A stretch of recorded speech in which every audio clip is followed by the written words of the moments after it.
by any chance? Hold on a sec. No, nothing yet. Let's just go to subscriptions and see if one's actually popped up there. I mean, you should be live according to my software, but that's not saying much sometimes. I'm looking at the homepage on your YouTube channel. It says you got 3 of these things up. Oh, Yes. even better. Oh, that's wonderful. You're free. Oh, and one of them is live. The one labeled 96 is live, of course. Yeah. Oh, God. Well, that's a horrible disaster as usual. Well, while I was sorting that out, Euan, you're having a bad day. Tell us all about it. Oh, really? I must be telling that sort of Come on, stuff. Uncle Euan. Melting Man, you also had a bad day. Tell us all about it.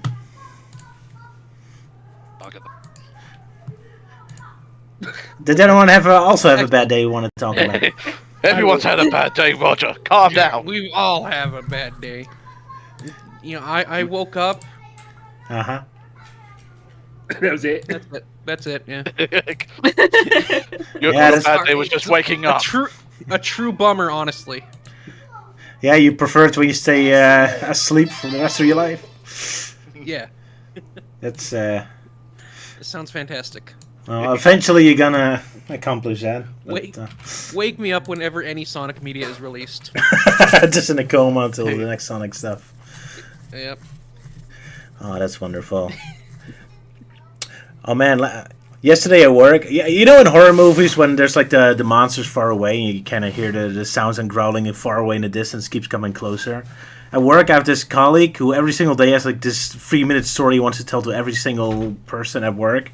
So I cannot hear him far away in the distance. Like, I bought new shoes, they're great. And he goes on for 3 minutes and makes stupid jokes. And I keep hearing the same story over and over, but constantly a little closer and closer, like he's coming at me. It's like, oh god, he's coming. It's like, and by the time he comes at me, I already memorized his entire spiel. I bought new shoes. Yes, they're great, I know! And he just kind of looks at me, huh? And then he still continues telling the exact same story again. Ah, it's wonderful. And after you finally finish telling it to me, I know I still have to hear it another 20 times for all the other colleagues left in the building. It's a wonderful experience. That was my bad day experience. Anyone else has a funny story? I'm doubtful about funny. Alrighty. Outside the fact, like, obviously, the picture you drew is kind of how today's been for me with, like, all the worst drivers ever apparently all going out at the same time as each other, so having to basically grumble at every single person that does something stupid, like I'm becoming an ancient old fart at this rate, the way I'm just grumbling at every single thing that's happening. It's like, indicate, you bugger! That's not good. Exactly. So people don't use their turn signals in England either, huh? No, apparently apparently they need special licenses to actually flick the knob up and down with their left hand. What a Got challenge. a license for everything over there, huh? Oh, that's Yeah. a joke. Got a license for that, mate? Have you got a license to kill? No. Then you'll go to jail. You killed someone. No, just that does referencing does sound license like to kill. that It's a does joke sound like on how in England we all have a license for everything. Yeah. TV license. Sleeping license. Being able to That breathe does- license. That does sound like a joke from a Roger cartoon, though. Have you got a license to kill? No. And then he has to let the bad guys go, yeah. Oh, well, guess you can go then. Bye. Oh my god. Just give him a form to fill out. So real quick, Roger, if you'd go back to the thumbnail art that Euan drew, Yes. something I noticed is that animated Bill's shoes look like Manic's. Oh. Like suspiciously similar to Manic's shoes. Guess it was just 90s shoe design.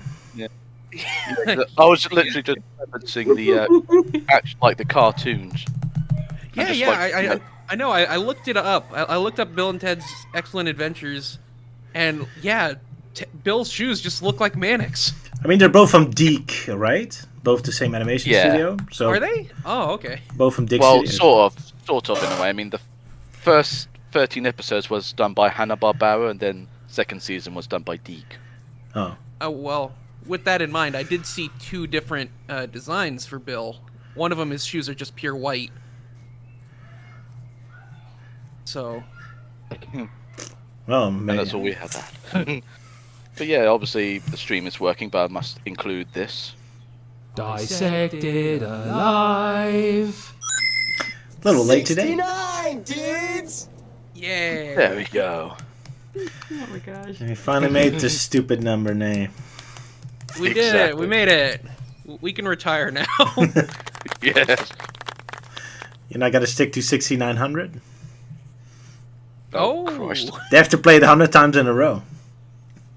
That's gonna drive us insane. Or get up to 4 to 20. Hey, there we go. New goal achieved. Oh well. Anyway, shall we have a brief discussion about the Knuckles TV show that's out in America, but I couldn't see it yet? Or do we want to go to Sonic Underground immediately and save Knuckles for later? I'm sure some people We- have something to say. Yeah, we can briefly do like a spoiler-free thoughts on the Knuckles show. Alrighty. So who of you saw so- it? I did. I did. Oh, the first 3 episodes. Yep, I did. There you go. So it's the up to you 3 guys. Americans. And half a Brit. And half a Brit. Luke is not a whole Brit? Oh, sorry, Luke. I guess you're too Italian for your own good. Who said whole bread? Not according to Sala. It's because he only watched half of the episodes. Oh, fair That- enough, that was- fair enough. So anyway, so I like it. I like it as a show. There is a big problem with it in that if you're expecting the show to like revolve around Knuckles constantly, you are going to be disappointed. But for what the show is, it's good. I like it. Alright. Elise, your thoughts generally. Pretty much what Salah said, but also I have to say that Knuckles is done very, very, very well in this show. I mean, seriously, like, just his character, his design, his voice acting, Idris Elba knocks it out of the park again, as always. And, yeah, the moments when Knuckles is on screen and when the story is around him, it's like, those are the moments that the show truly shines. Of course. Half a So, Luke. yeah, Knuckles... Oh, yeah? Yeah, Knuckles. Sorry, it's like Knuckles is just such a joy to watch in this show. So, Alright. yeah. But do I detect a bit of an attack there if Knuckles isn't there? 'Cause that's the big talk on Twitter at the moment. That he doesn't get too much screen time. Oh Melty. yeah, there's a lot of drama going on Twitter from a lot of big YouTubers like, oh yeah, Sam Productions, he's freaking gatekeeping, and Game Apologists is being racist, and yeah, lots Wait, of, what? lots of crazy. What? That's a lot of Yeah. drama I'm not aware of. And I don't want to... Yeah, yeah, it's been all over the place since the spin-off series started. I mean, like, granted, like, right now, Sam has already been doing damage control, and Game Apologist deleted that racist comment that he did. What? But yeah, it's, yeah, a lot of the drama is very, very, very insane. But then again, that's Twitter! Ba-da-ba-ba-da-ba. As I said Yeah, in so- Sonic Innovation, when is there a day that Twitter doesn't break? Yeah. Yep. And in some ways, it kind of feels like the series somehow sent us back to the 2000s, you know, because, like, back then it was always that kind of, Melty? What happened in 2000? Did the 2000 kidnap you? We said back there? It must have. Melty Man traveled back in time to the 2000s? I think it's just, I think so. That's why he just suddenly got mute. Just like, back in 2000. Melty, come back. We got to figure out what's happened next. Kidnap That's the Sonic Melty, come back, please. oh no. Oh, this is the longest he's ever gone silent mid-sentence. He's gone back to prevent the production of Sonic 06. Oh no. Well, Bill and Ted are happy about his absence. So, yeah, to Half a look. What are your thoughts while we wait for Melty? Oh, Okay, apparently Melting's PC crashed. So- Oh dear. oh dear. So apparently his computer went back to the 2000s format of where it kept crashing a lot. I should run on XP. Fucking Windows 98.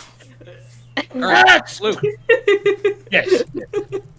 Okay, calm down. Okay. I do like. Okay, I do like how it's gone back. Well, actually, it's interesting how it's gone back to like the premise of the first Sonic movie, where it's like a generic alien buddy movie. But I do quite like it, and I like how Knuckles is portrayed as this badass alien warrior. I mean, if you've seen like shows like Alf, it's kind of a bit like that in a way, and also Wade's quite good actually. I mean, I do find him quite funny and quite interesting, especially in the second episode. And also, you would love the animated intro. I heard a sound. Is that Melty? He's just No, left. that's him leaving. Yeah. Oh, Because he That's finally the turned his computer off somehow. all right. So Wade is pretty funny in episode 2. Nice. Yeah. I want to expand upon what Elise said about how Knuckles is portrayed. Just like with Sonic Movie 2, they've done Knuckles in the best possible way, where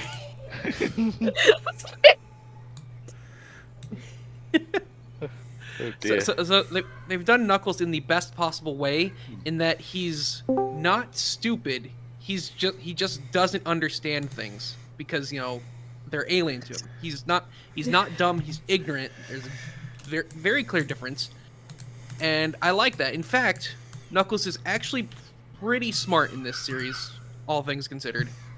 That's good to hear.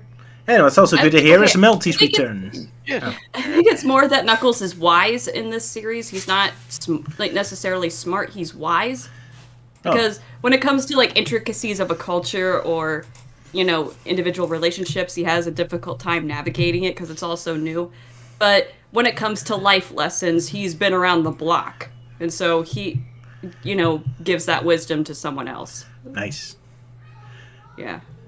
Melty, how are you doing? Having a fucking shitty day with his PC crashing on me. Join the club, you- matey. I am so sorry. Yeah. First I stay up all night for nothing for filling in shit, and then all this. I am not a happy. You're not a happy camper, no. Yeah. Hey man, if you're too tired to do this stream, you gotta be honest about it, right? Because I don't want to force you into more misery. If you need to sleep. Nah, I'm fine. You sure? Alright. He just needs to drink a lot of Monster. Nah, I don't drink that shit. Yeah, I think I had Monster once, but yeah, that was like it's like a blast of energy of flavors. Like a bit too much. Man, that was back when I accidentally cut my finger on a table saw. Oof. Ooh. Yeah, that was not fun. bad It wasn't too big. It wasn't too big of a cut, but even then, I still had to get stitches. The bad luck keeps coming with you, huh? Jeez. Yeah, apparently. Anyway, your quick thoughts on Knuckles, the show? Oh yeah, so yeah, I liked it. I just think the whole drama and bashing of it is like way too overblown, and as I think I said before, it's like, oh yeah, we're suddenly back in the 2000s. We're bashing on the human characters. It was all the rage back then. But yeah, I mean, it's fine. I mean, like, sure, it has some problems with it. Like Wade does get a bit too much screen time, and there's a certain character in there that's a real bitch. But other than that, I find it like, well, yeah. Other than that, it's like, I guess the best way I can sum it up is it's filler, but it's mostly the best kind of filler. Because like, unlike Sonic Prime, there was it's much more better focused. There's more better pacing. Things like snapping here and there. And in some ways, it kind of revisits like some ideas from the first film and actually does something with it. Like, oh crap, that's gonna get into spoilers, but okay, so the whole deal about Tom supposedly being branded as a terrorist in the first film. Well, that does come back in this one, but it's actually more, they actually do more with that concept. Oh, so nice. yeah, that's all I'll say. Alrighty, that's good to hear. Sala, go ahead. No, I was just agreeing with Melty there.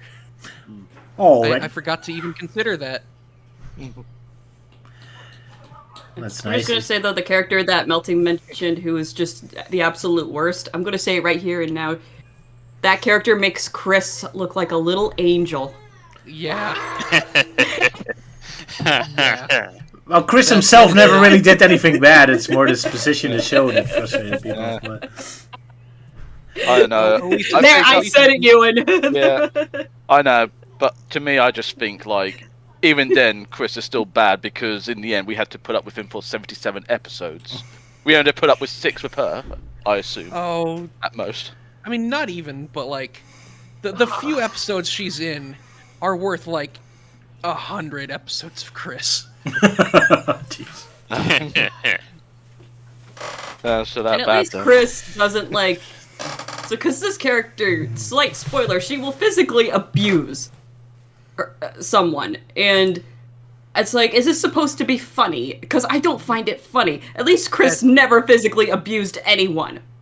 Yeah, Yeah, it's always played off as a joke when she's hurting someone. Yeah, there's definitely moments like, oh, she's just supposed to be like annoying and blah blah blah, and then there's definitely one particular scene with her that I think went a little too far. Yeah. All right. I like dark humor, but we'll see how it goes then. Depends on the Okay, this setup. is not dark humor. This is just like Family cynical. Guy type humor. Yeah, like extreme kind of bitterness and mean spirited. Yeah, that's what I think. Yeah. What kind of Family Guy with Meg Griffin kind of stuff then? You could say that. Just straight So up hate. I have seen some of the clips, All right. so I'm kind of aware of what she does, and it's like, boy, like this writer definitely took inspiration from Family Guy. Oh boy. But the difference with Family Guy, I feel, is that it's the way that it's designed.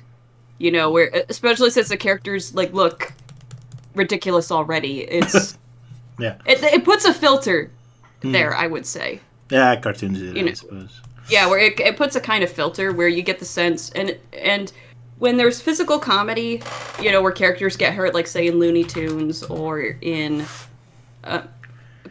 other like 90s cartoons, where it's like, to borrow a quote from a YouTuber called Celtic Phoenix, it's that the characters are basically as rubber as bouncy balls. Just slap them into a wall and watch them ricochet around the room. Don't worry, they'll be fine. Yeah. But when it comes to like real life characters, and especially when this show is attempting to have like really good, solid emotional moments, when this character just does like physical abuse, then I'm just like, I really hate this character.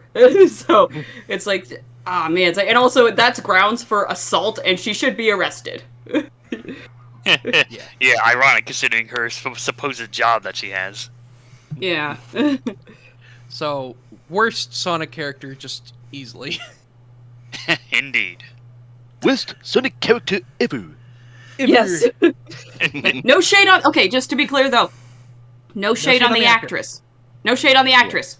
You know, this is strictly the character. I'm not talking about the actress. I'm sure she's a decent person in real life. But it's like, yeah, but this is strictly the character, not the actress. Okay.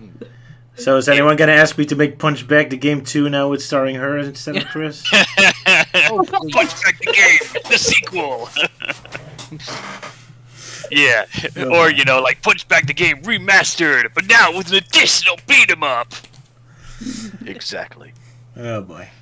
Talk about plenty mean of punching spirited. bags. Yep. Well, The characters deserve it. guess if Yeah, something. but I will, as I said though, the moments when Knuckles is on screen, like he is easily the best part of this show, which he should be since he's the titular character, and he just steals every scene he's in. So. Oh yeah, I love Movie Knuckles. He's definitely my favorite, one of my favorite versions of the character. Yeah. Yeah, me too. Good to hear. Good to hear. Luke, you have any final thoughts? No, not really. I mean, I'm kind of, as I'm watching it, I kind of visualize how you would do it in your if you ever do a Knuckles in Minutes parody, like you do it in the style of your Chaotix animations, where it's just like Knuckles making noise, is just punching his way through enemies. Oh man, I still have to do Sonic movie too. All right, one day. Right, shall we move on to the next topic? Sure. Sala, I'm a bit cross with you. I just played Sonic Speed Simulator and it had a city escape level, which you didn't tell me about, and it looks fucking amazing. Why didn't you tell me about it? It looks amazing. I shared screenshots. You shared screenshots. That's fair. That's fair enough. I seen them and immediately want to play again. Man, it looks, I love how City Escape looks like. Man, I miss this. Sonic's environments have been so boring and annoying lately, and suddenly I saw this and like, yeah, that's it. That's the Sonic I want. Funky, colorful, and so exciting, and oh man, it looks beautiful. I love it. Okay. I want to kidnap. Yeah, go ahead. Are you ready to have your mind blown? Sure. I'm okay. The attention to detail on this level is insane. To the point that if you get out of the map, if you like get out of bounds and like fly up, you can not only see Metal Harbor in the distance. Oh. It is exactly in relation to City Escape as it is on the Sonic Adventure 2 level select map. Oh, that's cool. Oh yeah. And also you can, yeah. If also you can fly all the way over there, you can actually get onto Metal Harbor. It has collision. Oh really? Oh, I guess it's going to be an update later then. But yeah, just wanted to quickly bring that up. I was very impressed by that. So awesome stuff. Yeah. So now I'm hooked at this game again, which is really a time waster. So I'm not really happy about it. But oh well. So, shall we move on to Sonic Underground, or do we have another miscellaneous silly thing to talk about? We could probably talk about our thoughts about like how that Keanu Reeves might be now confirmed to be the voice of Shadow. Is he really confirmed? Because I keep hearing that all the confirms were... Well, everyone's saying that he might actually be 100% confirmed, but I'd rather wait until Paramount actually confirms it, or at least hear him in the trailer. Fair enough. But yeah, sure, we can all have a brief thought about Keanu Reeves being Shadow. Why not? So, what do you think, Luke? Well, if it's true, then yeah, this is practically what everybody wanted. So we can finally get John Wick the Hedgehog. Pretty much, yeah. Elise, your thoughts? Is that okay? Neo as Shadow? I mean, I would say I'm neutral on this. Because I haven't seen much of Keanu Reeves' stuff to really have an opinion. So yeah, I'd say if it is, cool. But already? But yeah, I guess that's all I can say. As I said, like I haven't seen much of Keanu Reeves' stuff, so I can't really give a solid opinion. Fair enough. So just a simple, cool. There you go. Sala, your thoughts on Keanu Reeves? Okay, so I've been saying this whole time since like the Sonic 2 movie came out and we found out Shadow was going to be in 3. I've been saying that the correct choice was Jason Griffith, but I always knew deep down they weren't going to do that. They were going to go for a celebrity voice actor because, you know, Hollywood is dumb.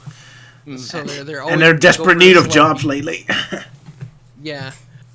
And so with that in mind, I have always said that Keanu is the only acceptable celebrity to voice Shadow. And I am so happy that it's him. Alrighty. I'm a little worried as how available he is, because the big celebrities, you can sign them on for one movie, but then it's very hard to get them back. So I guess Shadow's not going to show up many times anymore. But then again, they got Knuckles back for the TV show, so who knows? Yeah, for Idris Elba. Yeah, that's also a big celebrity. Yeah. But... I guess it also depends on what kind of the person the celebrity is. Because I know Jay Baruchel, he voices Hiccup in How to Train Your Dragon, and he really loved voicing that character that he, in subsequent shows like Race to the Edge, Riders and Defenders of Berk, he still continued to voice Hiccup. Fair enough, but then again, even if with the actor willing, they're just kind of busy. I mean, I think Jack Black doesn't always voice act Poe in the TV shows from Kung Fu Panda. Even though No, he doesn't. I don't think he's the type of guy who feels himself to be above that sort of thing. So it's probably just he's busy kind of thing. Yeah, he's probably just too busy. Yeah, no, he doesn't, and I know I've seen other Kung Fu Panda stuff. With Keanu, I don't think we have to be too concerned because Keanu is actually pretty picky about the roles he chooses, and he's like, the money is not a concern for him. He already believes he has too much money, so he mainly gets roles for the fun of it. So I don't think they'll have a problem getting Keanu back for any future projects. Alrighty, we'll see then. Because that's the problem with Dr. Robotnik as Jim Carrey. Lovely as that is, he's probably not going to show up all that much. I mean, it's already a miracle he shows up for Sonic 3 again. So, but yeah, we'll see. Yeah. Melty, your thoughts? Like- Sorry, Elise. All right, No, go my ahead. thoughts. Honestly, I really don't have much to say. It's just, well, one, it's like haven't seen much of Keanu Reeves' work, and two, I feel like it's more of just someone just spreading the forest fire. Like, oh, it's the source coming from this one guy. Like, yeah, trust me, bro, it's real, kind of thing. I don't know. Honestly, I'm just gonna find it real hilarious that when the movie comes out, and it's not actually Keanu Reeves, and it's like what Danny DeVito or someone else. So all those Keanu Reeves memes were all made for nothing. I would actually find it hilarious if it was actually Jason Griffith. I hope so. I mean, the Tills voice actress is from the game, so it's possible, I guess. I saw a video of like Jason Griffith reacting to reacting to Keanu Reeves voicing Shadow, and so it's like, okay, maybe Keanu is the one voicing Shadow, but it'd be absolutely hilarious and amazing if the trailer comes out, and then of course we have Sonic going, "I found you, Faker," and then in Jason Griffith's voice, Shadow says, "Faker, I think you're the fake hedgehog around here," and that would just be so fire. Yep. And if he was still around, yeah, and if he was still with us, I think it'd be funny if it was actually it's actually Gilbert Gottfried as Shadow. What? I think you're the fake hedgehog around here. You're comparing yourself to me. You're not even good enough to be my fake. Rose from the dead, just for that role. Oh, Maria! It all starts with this. A gem containing the ultimate power. I will show you the true power of chaos control. And how many people want Kirk Thornton to do Shadow in the movie? Oh, Yeah, like one guy. Yeah, only one guy that wants him back. Poor Kirk. I mean, it's really a shame. It's like with Kirk Thornton, like when he's done like Syax in the Kingdom Hearts series, like that I can imagine him sounding like Shadow. But when he actually does Shadow, it's definitely much more gruff, and the whole voice direction where it's all like, "Oh, friends suck," like back then it would be like, Rouge is like, "Oh, Shadow, help me," and he's like, "Don't worry, I'm on my way," or something like that. But now it would be more like, "Oh, Shadow, help me! Shut up, bitch! I do what I want." Oh yeah, speaking of which, Sorry. I guess that makes the Tales Tube that was out recently relevant again. Elise, you wanted to say something? I can't. She's still recovering. Breathe. Inhale, exhale, inhale, out. I keep wanting to say outhale, but no, it's exhale. outhale. Yeah, outhale. We understand what you mean. That's the most important part. Inhale, exhale, outhale, smack, inhale, Yeah. So yeah, I've definitely gone from grumpy to just being slap happy. Ugh. We understand your brain is not suffering a little bit today. Understandable. Then again, aren't we all? Me definitely. I'll screw up a bunch of times today, no doubt. Oh. So, any thoughts boy. on the latest Tales Tube? Well, Elise is recovering. I didn't see it. So Well, you're lucky. Let's just Oh, say really? that Shadow's writing hasn't improved all that much yet. No. oh bonkers! What happened? Well, to sum this all up in a nutshell, Shadow's still a dick, and in some ways the video is just kind of like adding more fuel to the whole Sonado shippers. Yeah, Oh, especially the my. French version. I heard they changed that to like the love is in the hedge or something. Although, hey, good news. They are foreshadowing that Silver might get a Tales Tube as well in the future. So, Yep. then they can Oh, ruin thank it. goodness! I think.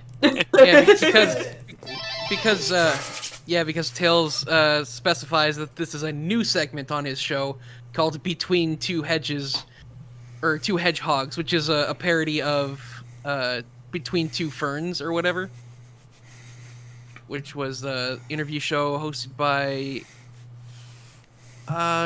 was it Zach Galifianakis? I don't know. I never actually watched it. Does ring a bell for me, but all right. Yeah. So aside from Shadow being the flanderized version we've been stuck with for 10 years, the other thing that I found amusing was the whole, like showing off clips of like, oh, all the times Shadow's been on adventures and blah blah blah, and then they just show up footage from like Sonic Prime, which is hilarious because Shadow in that show acts nothing like how Game Shadow acts like nowadays. Yeah. Yeah, Prime Shadow is amazing. Let's just be real. He's amazing. He literally carried the show to the finish line. Yeah, absolutely. Yeah.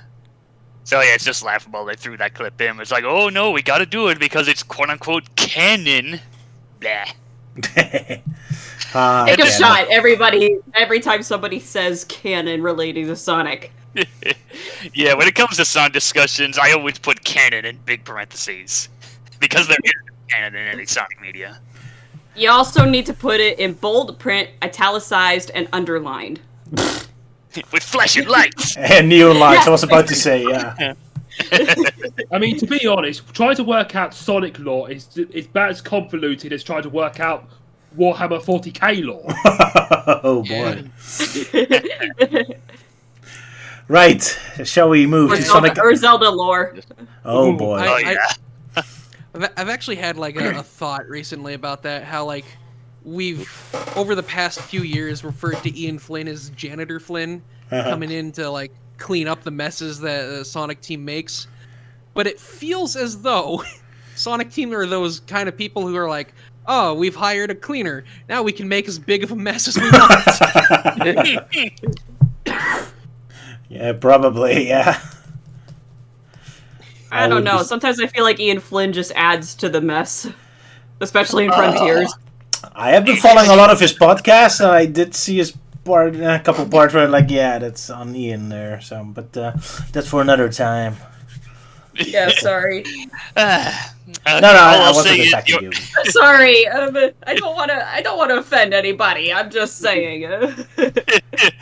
Well, at this point, I'm just gonna say you're lucky, Salah, because when you made that whole joke with oh, Sega, let's make him even more mess. I was taking a sip of my water, and I just managed to hold it in, and I spat it all over my screen. You're welcome. Continuing here. Let's crash again because you. Well, I mean, the motto's fine. Like, if I, like, spat it on the tower, then I'd be fucked. Yeah. Well, let's make sure Melting Man will spit a lot of water today, shall we? So, Yeah. Sonic Underground. Sonic Underground. Sonic yes. Underground. And now I realize I didn't prepare the video Sylvia made for me. So someone talks about something while I'm screwing around for a bit. Yeah, let's talk about how ill-prepared Roger is for this live stream. Not only did he pop up 3 live stream notifications at once, but also he even forgets to include the videos that his wife has generously made for him. How could he? He is such an awful person. And I imagine he's going to get slapped across the head. He's going to be sleeping on the couch tonight. Or on the balcony. Oh, it's gone back. The balcony. No, Roger.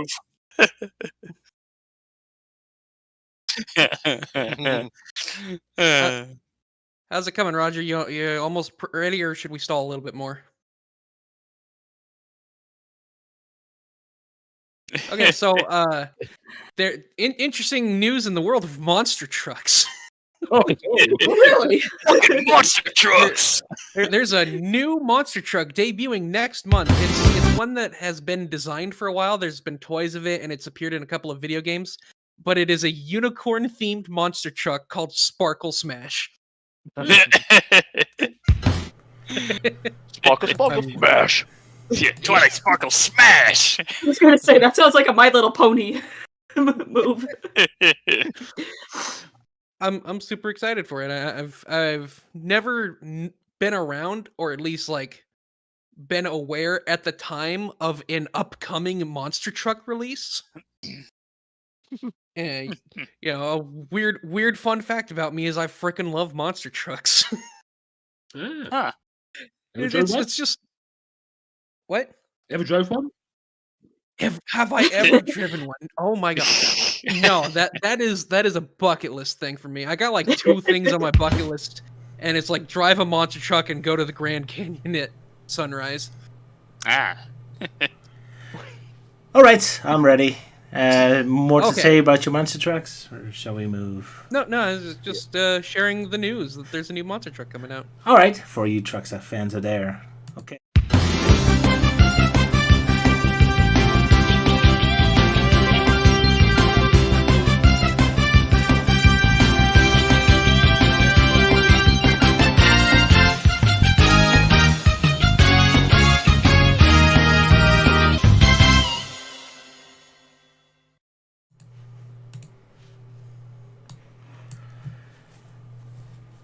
There we go. 3 hedgehogs and a baby.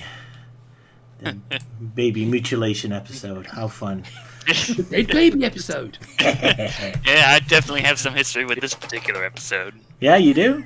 What about it? Yeah, because I'm sure I've mentioned it a few times, but this particular episode was my first introduction to the show. Oh boy.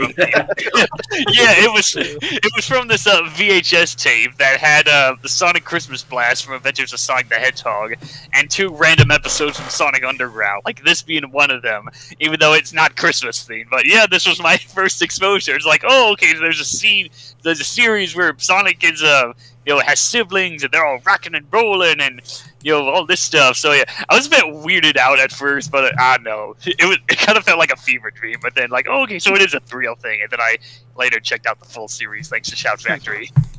There you go. So yeah, I have that VHS tape to thank me for my exposure to this wacky but fun series. Alrighty. Luke, you were So, saying something? Oh, No, I was. so you were. Okay. Sorry. Melty, you're obviously wrong. This has everything to do with Christmas because little known fact is that Hip Hedgehog was born in a manger. Oh no. Oh no. Away in a manger. Oh yeah. Oh man. For some reason, I'm Oh only my thinking of God. that one Family Guy joke. It's like, like, what should we name him? Well, he was raised in a barn. We could call him Barney. Oh my god, and Sonic, Sonia, and Manic are the 3 wise kings. Are we gonna make a die ever birth joke too? Would that make Robotnik Herod? Sure. Right. No, I think it makes Robotnik the Virgin. Oh no. No! Oh no. Too deep in the rabbit hole. And that's why he's that desperate of wanting to be called Daddy.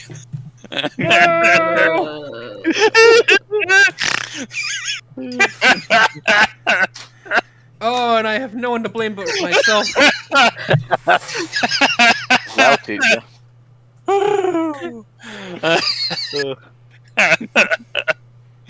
Elise is not amused. I apologize. Yeah. That's But okay. Melty I seemed forgive you. amused. It's okay, Sala. I forgive you. Thank you. Well, you explore a joke too deep, huh? Yep. Exactly. Yes, sometimes sometimes you just need to stop. Or trust me, it sounds better in your head, but the moment it comes out of your mouth, you're like, oh darn it. I lose That's a why you have nightmare. me. Yeah. Yeah, and we have to be especially careful when Melting Man is around. He magnifies our nightmares into spectacular levels. I like that as far as humor goes in this group is we've got Melting Man, the unstoppable force, and Elise, the immovable object. Yeah, the filter and the non-filtered. Yeah. Wow, I'm the immovable object. That is actually quite. That is actually quite a superpower of mine, I guess. She's a force of nature. You better believe it. You were from where she was from? I feel like you were going somewhere with that, but then you just decided to stop. Yeah. Well, Because he was too petrified that we might say something. Like, I could continue the reference, but where would I go with it? I don't think I like the outcomes.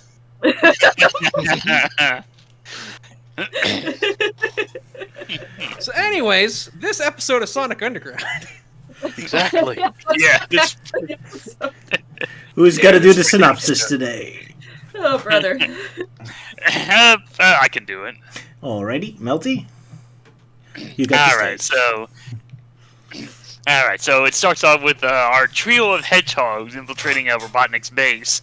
Because they got a tidbit that apparently Robotnik's newest scheme is that he's building some kind of like microscopic portable roboticizer thing that'll spell bad news for the Resistance. So while that's going on, we cut back to Robotnik, who's suddenly given birth. Oh wait, no, he's just messing around with his new latest invention, this hedgehog baby thing that is actually a robot.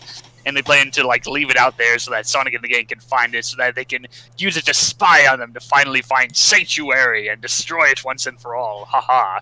So they got the baby, but then they need backup. So okay, we need like a baby basket, and who better for the job than Dingo, as Sleet uses his transforming gadget thing to make him the baby basket. So they're in there. Sonic and the gang actually managed to get through like the files that they find for the micro roboticizer, and as they're escaping, like, oh, there's a baby crying in there. It's like, oh, we better take care of him. Yeah, can't leave him out here. So they take the bait and they go into their hideout, wherever it is. So they decided that after some wacky shenanigans and diaper changing, Sonic and Sonia decide to go out to ask around to see, like, who's the baby's parents, like, who left it out there. And Manic is forced to babysit him. So first Manic doesn't really take much interest with the baby hedgehog, but then after a while it's like, oh, you know what, I'm starting to like this, after playing some music and stuff, so, which the baby enjoys. And then, it gives him on a spin on the whole hoverboard thing, like, wee! So after a while, Manic actually, despite not being thrilled about it, he actually starts to like the idea of, taking care of the baby, which he decides to give him the name Hip.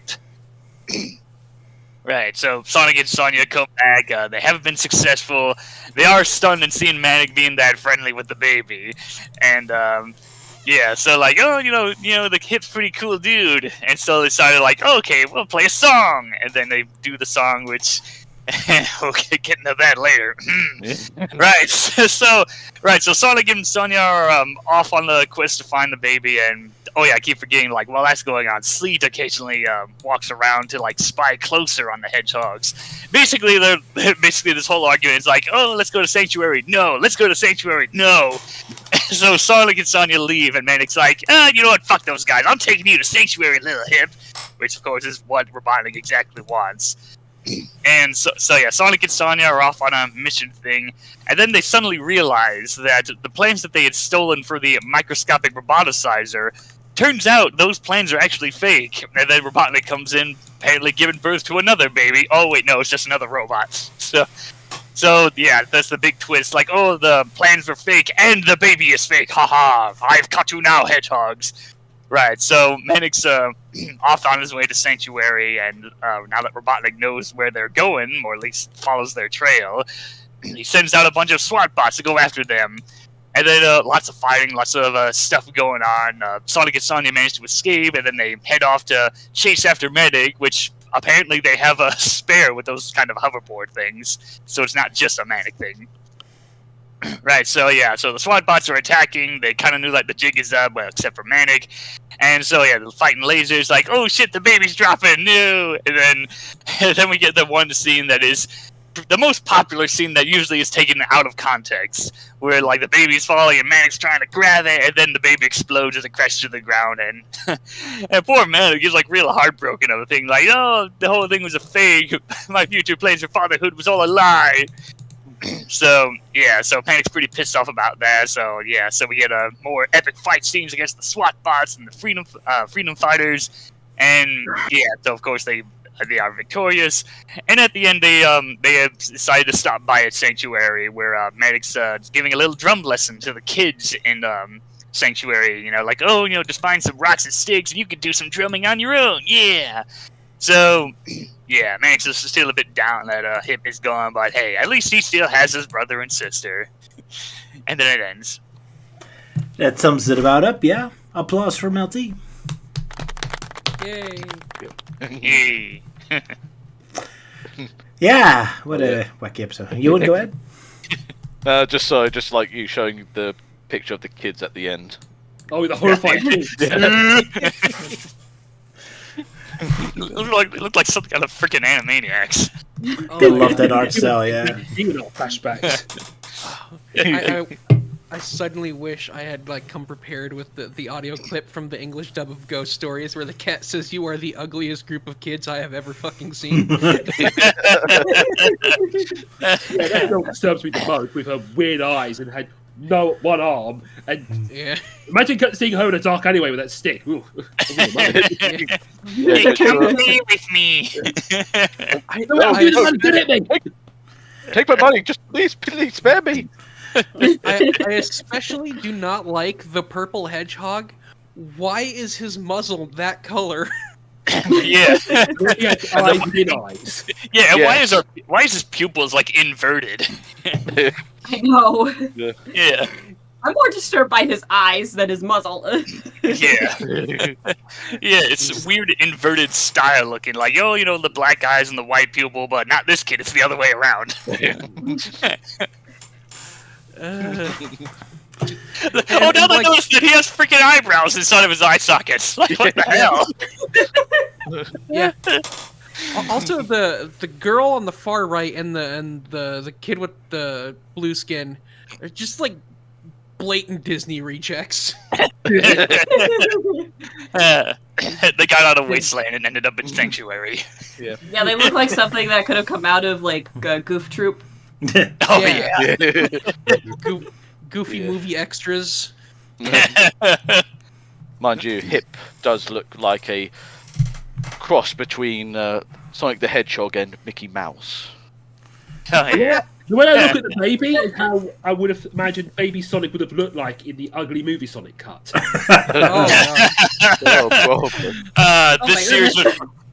This series was predicting the future, man. Had we ignored almost. Well, almost, because they did fix the Sonic movie design. True. Yeah. Lucky us. But he still turned up in Chip and Dale. Yeah, he still turned up in there. Oh well.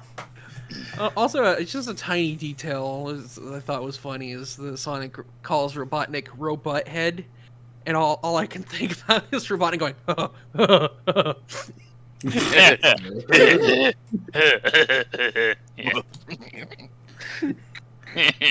my goodness. Robot Head. Robot Head. This episode's kind of weird. It's the most Sonic CTM-esque episode there is, with all the hacking on the computer and even having a sort of knothole area at the end of it. It really gives me Sonic CTM flashbacks this episode. Also, is there an Easter egg on the laptop because you see the code and it says 1998? Wasn't that the year this show was made? I wonder if this is like a date or something. Yeah, it could be a production code thing. Yeah. Who knows? That does make sense, yeah. I would have just assumed it was random numbers and just a coincidence that 1998 was in there, but I suppose, it's equally probable that it is significant in some way. An Easter egg. Who knows? We'll never know. Then again, it might be 7. Yeah, go ahead. I'll double check. Also, just the amount of dedication Robotnik put into making this baby, this robot baby, so believable that not only does it poop and vomit, and it also burps, and it cries if it doesn't. So it kind of makes you think of the dolls you usually get that can poop and that, and you don't get a lot of dolls that vomit on you. So new in stores, vomiting Veronica. Yeah, during the whole episode, I was wondering if Dr. Robotnik was controlling the baby or this happened by automatically, because the baby sometimes does like sabotage their own mission and almost getting Dingo into trouble by crying at a bad moment. It's like, is Robotnik trolling Dingo, or is this just badly programmed baby or something? Or Yeah, just sleep. Yeah. No, like for example, like after they put it down for the nap, and Robotnik wants to spy on it, he like tells Dingo to go to the door, and when Dingo does, the baby opens its eyes again so it can spy on them. So he must have at least some control over the baby. Yeah. The implications are very.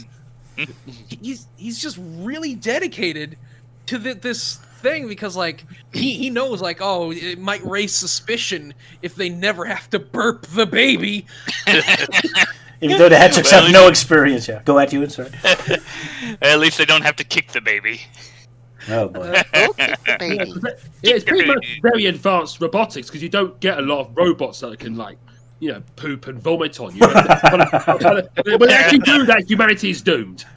Maybe there is a missing Sonic Underground episode where Robotnik made burping and pooping robots to attack. You don't Oh see God, that. there's a You whole don't see factory. Skynet do that, do you? No. Go to the toilet and go and say, I need the toilet. Need the toilet now. There's a lot of questions. Yeah, go ahead, Alison. Also, just like the shot in the- towards the end. Sorry, I want to make a quick Terminator reference. Like when Terminator says, I'll be back, he just goes up, wants to go off through a quick slash. Go to the toilet. Yeah. So just like the shot at the end where like Robotnik reveals that the baby is fake, it's like so cursed seeing him like gingerly carry this baby. Yeah. Right? Isn't it adorable when they never shut up or whatever it is? But then again, what is the plot again? He wants to find a baby hideout to kill the babies? Are we going Star Wars here? He's gonna kill the younglings? It's pretty dark when you think about it. Yeah. Oh God, yeah. Well, he did make I like- reference about it. I did like that, like the image of Robotnik carrying the baby is just so cursed that even Sonic and Sonia are just like frozen in terror. Yeah. Like, Robotnik holding a baby? That's is not going on? right. That's not right. Put it away. Put it away. No. I also find it really stupid that when Sonic and Sonia got captured, Robotnik didn't think to take away their medallions because he's practically giving them the opportunity to escape. Yeah. Yeah. What would happen in he like was just too two overpowered. hours where Green was like, I told you to take his staff. Exactly, yeah. Well, it's kind of weird because at first you think he did do something because Sonia's attempt to use her weapon immediately backfires and doesn't work. But then with Sonic, he just gets away with it anyway, so it's kind of confusing. Because at first they set up that there's actually like a blockade for their magic instruments. But they didn't really... Well, they clarify. Sonic clarifies that like Robotnik protected the electro shackles themselves, but not the like power supply to the entire building.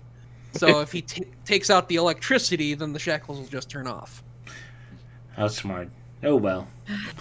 So points for trying, I guess. Yeah. But of course, we still get our fair share of like wonderful Robotnik expressions. Robotnik is wonderful in this episode. Oh yeah. It's such a good episode for goofy Robotnik.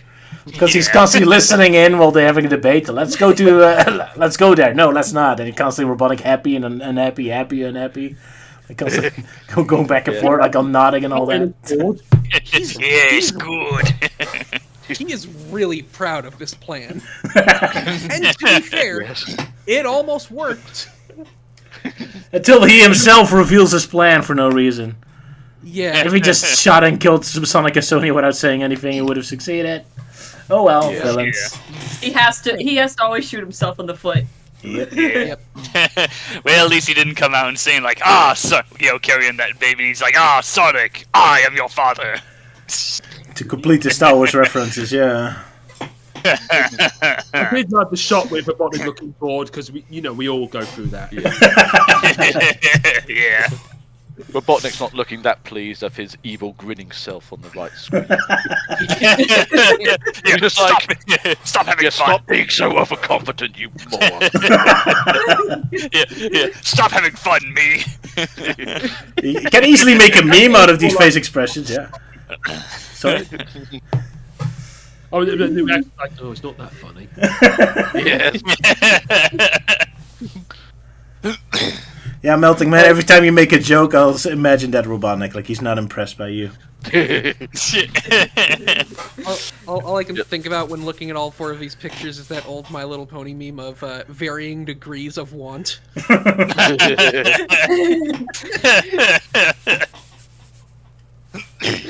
Yeah, What? I want it. I need it. I really like your mane. So top left is, I want that, but then the right one's like, you can't have it. Huh? And the bottom left is like, ugh. Then like birthday comes, he like finally gets like, yes, my lone little pony. I shall call him Butterscotch.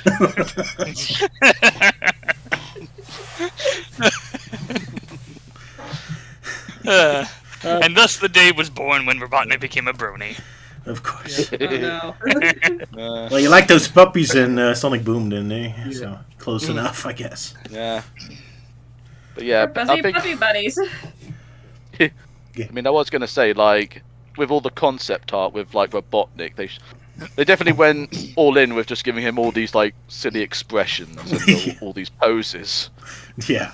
Like him just walking off in a sulk and him just trying to do like a manly pose, as like sucking his like stomach in and just to make it look like I've been built well. And even like the picture next to him is just like, hey, look at me, I'm this fit. I'll just dump the picture there. All right. Because I know what you're talking about. Oh yeah, I see it. Oh my god. Man, that face. I love everybody go, ta-da! Oh my gosh. Check this shit out. It's like if you read this like manga style, it's almost like saying, check this out, he does this pose, nobody's impressed, and so he just storms Just off. walks away. Yeah. I mean, I like this one where he. It I just like Oh the my left one here where he just looks so defeated in the end. That's what you don't see at the end. He's depressed because he can't join in with the other two. Yeah. Oh, but I wanted to have a song. Oh my gosh. Yeah, and then there's that middle one where he's so like, duh.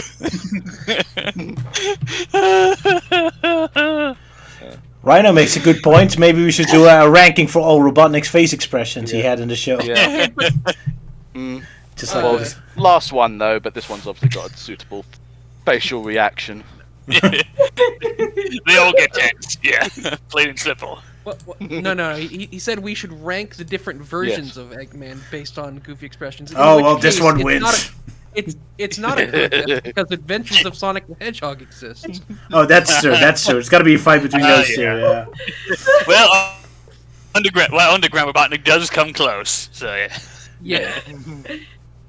And then interestingly, I think Saddam Robotnik comes in third. No, he'd come in fourth after Sonic X. Yeah, he's pretty low. Yeah. Didn't he have funny face expressions in Prime? But then again, do we count all his other versions of only Prime Robotnik? I don't know. And Sonic Boom didn't have very expressive face expressions, huh? Yeah, well that's because Boom didn't have the budget for facial expressions. No, Yeah. not really. There's only so much you can do with a 3D model. Yeah. Oh, Prime pushes it pretty far, to be fair. It does, yes. Yeah. But Boom Yeah. doesn't know. Oh well, maybe for the future, yeah. Either way, this Robotnik is certainly always fun to look at, yeah. Yeah, Underground Robotnik is best. Both intimidating and goofy. Yeah. Not intimidating. He's never been. Well, okay, I guess he did the final picture kind of. Well, in some ways, he's pretty much like how he was in like the very early days of Archie Sonic, where it was that design, but a lot more goofy. Yeah. Oof. Yeah. Right. So, how about Manic in that fatherhood thing, eh? Yeah. I did like seeing him get the hang of it, and he was like, when his siblings come back, and he's all just like, oh no, we actually had fun, you know. He cried, and I burped him, and then I cried, and then we Ralphed on my vest. And I love that line because first off, that is one of the funniest euphemisms for vomiting. Yeah. Ralphing. Yeah, Ralphing. I also like how he says we did that. Yeah. I guess he got he had a reflective response from the baby. Yeah. It's like taking turns. Yeah. Oh, nice, but here's mine. Yeah, they turned it into a competition. Sure. Yeah, I'm Chuck on. Oh boy. Yeah, out, Chuck. No one can out Chuck me. Stop it! But yeah, like gross out humor aside, yeah, I did like seeing like Manic having that kind of like, oh, you know, kind of him, you know, taking care of the baby and stuff. Like, you know, it's kind of funny because yesterday Elise was kind of complaining about how there's been like a lack of good father figures and whatnot. It's like, well, if you want a good one, there's Bandit Healer from Bluey, and of course we got Manic as a good example of a father figure. Like, I could see him being like more like the cool dad, you know. Well, he did drop his baby to his death within a day, so he's not that good as a father. Dead baby in there. I mean, he didn't literally drop the baby, but yeah. Yeah, that was Dingo's fault. Yeah, that was Manic's. And oh my god, like Manic, after like he found out that the baby was a robot the whole time, Manic has never been so angry. Yeah, it was actually kind of impressive. Yeah, he's never really been that angry or like that emotional. Because I think it's very rare that you see Manic crying in this show. Yeah. Yeah, this might be like the only time he does cry. I don't know. At least for the first time that we've seen.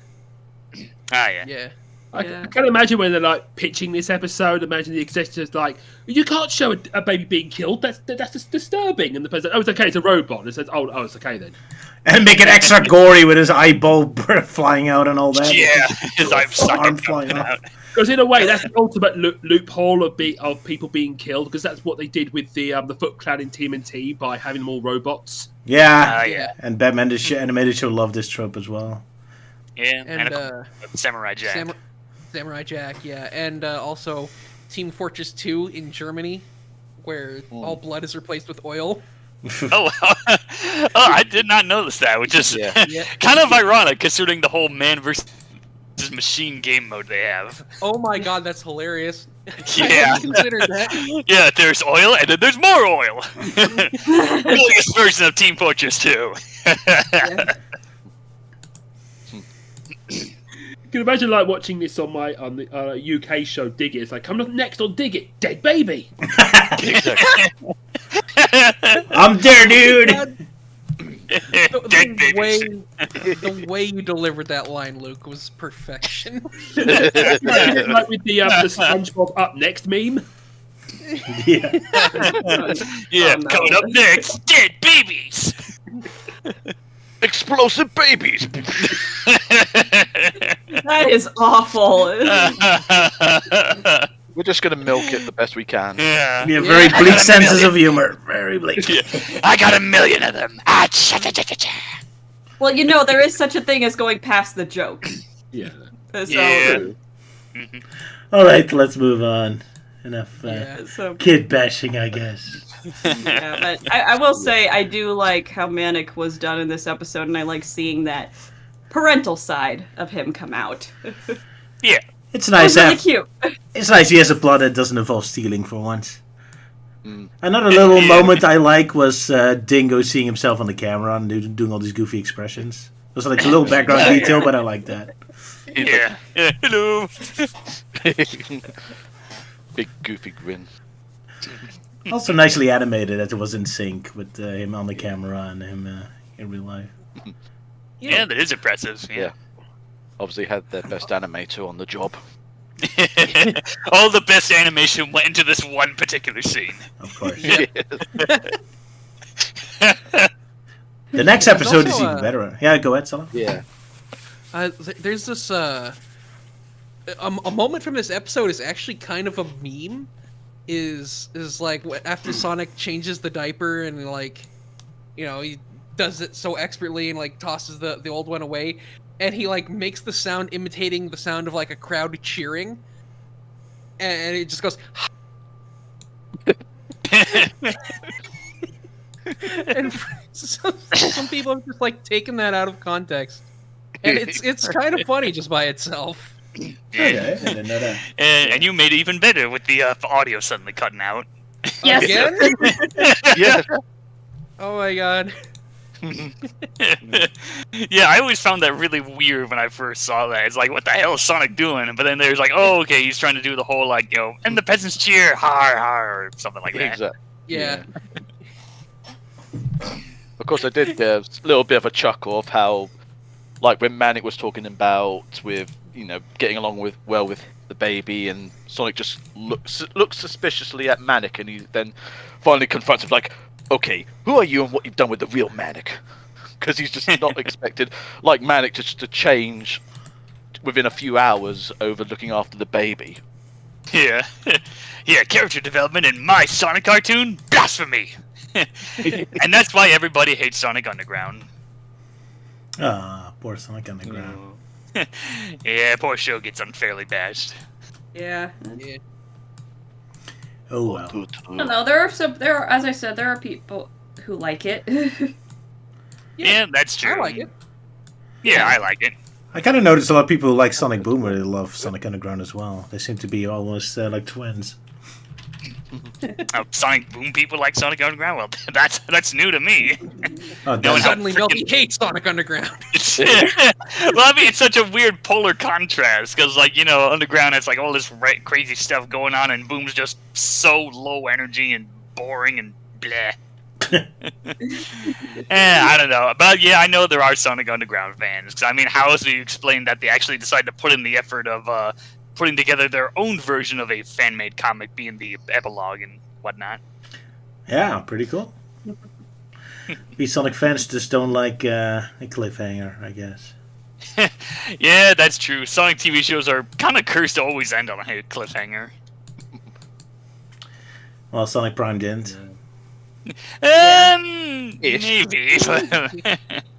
Oh, it did? I haven't finished the show yet. Yeah. So. Oh no. We'll just leave it at that, because, Well- yeah, poor Roger's still trying to catch up with that show. I would say yes and no depending on how you look at it. Yeah, that's true. Also, like the Back to the Future ending. Just here we go again. Well, it makes you feel better. It's not the Back to the Future 4 ending. Back to the Future 4? What one? What, the video Yeah. game or what? Oh, Yeah, you the did video one? game. Yeah, Oh, the Telltale game, right. Oh, where it goes Yeah. nuts at the end. All right. yeah. So yeah, it's not that kind of ending, sadly. All right. Which it actually would make sense, but then again, like Sonic Prime doesn't really go that far into the whole multiverse thing. Fair enough. In case anyone wonders, there's like a Back to the Future Telltale video game, and it ends with like 100 Martys from all different timelines arguing with each other. It's a very crazy ending. But enough spoilers, I guess. Shall we move on to the next Underground episode, or do you have more to say about our more kids to insult? We nasty, dark people we are. I don't know if we've talked about it much, but what are you guys' thoughts on like the baby, like the design of the baby? It's a bit I don't unsettling. care, he looks like what Baby Sonic would look like from the ugly movie Sonic cut. Yeah. Especially with the tiny eyes and the detailed feet.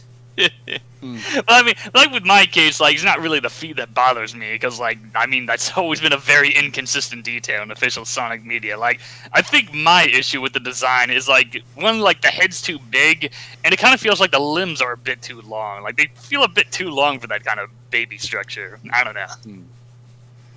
And also where the ears are, they're basically almost right by the jawbone.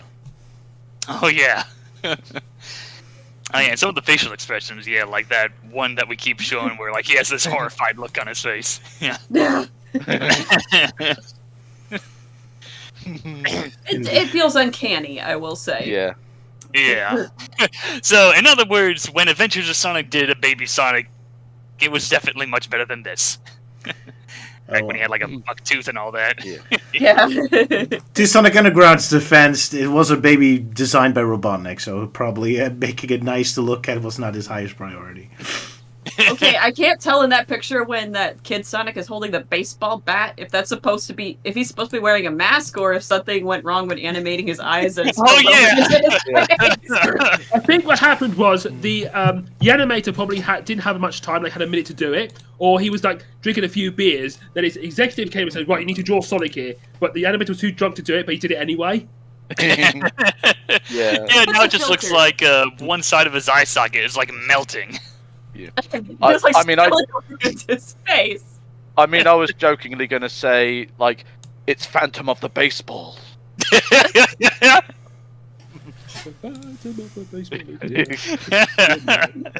little Sonic there was scarred. Oh yeah, it does kind of look like the mask. Hedgehog of the Opera. I wonder if that's really from Sonic's actual childhood, because they never really got the idea that Robotropolis had like baseball competitions or anything. But well, the song is supposed to be about all the fun things that kids can do. So it's like, you know, this is a cool thing that kids do. yeah, but Sonic's Sonia and Manic were all grown up as kids in a very warlike scenario. So I'm not sure how much of a childhood they had. Oh, well, I guess we're not supposed to overthink it too much. Yeah. Well, I know in the first episode we covered, like young Sonya had, proper etiquette, blah blah blah, but she wanted to still, go outside and have some fun, that kind of thing. Oh, so. I'm sure Sonia had her ballet lessons and all that. But yeah. We don't really know much about their own personal lives and their foster families because the episode just went by so fast. Yep. Oh well. Is that we do know that Manic grew up on the streets, but yeah, indeed. Yeah, with a surprisingly good father figure. Yeah. I guess I actually rubbed off. Oh my god, they're just steal.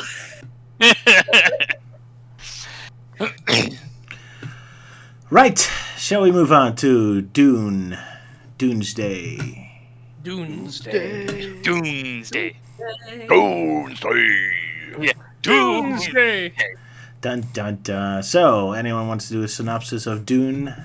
I take it there's no video. Oh my goodness, I screwed up again. My wife is gonna be so angry at me.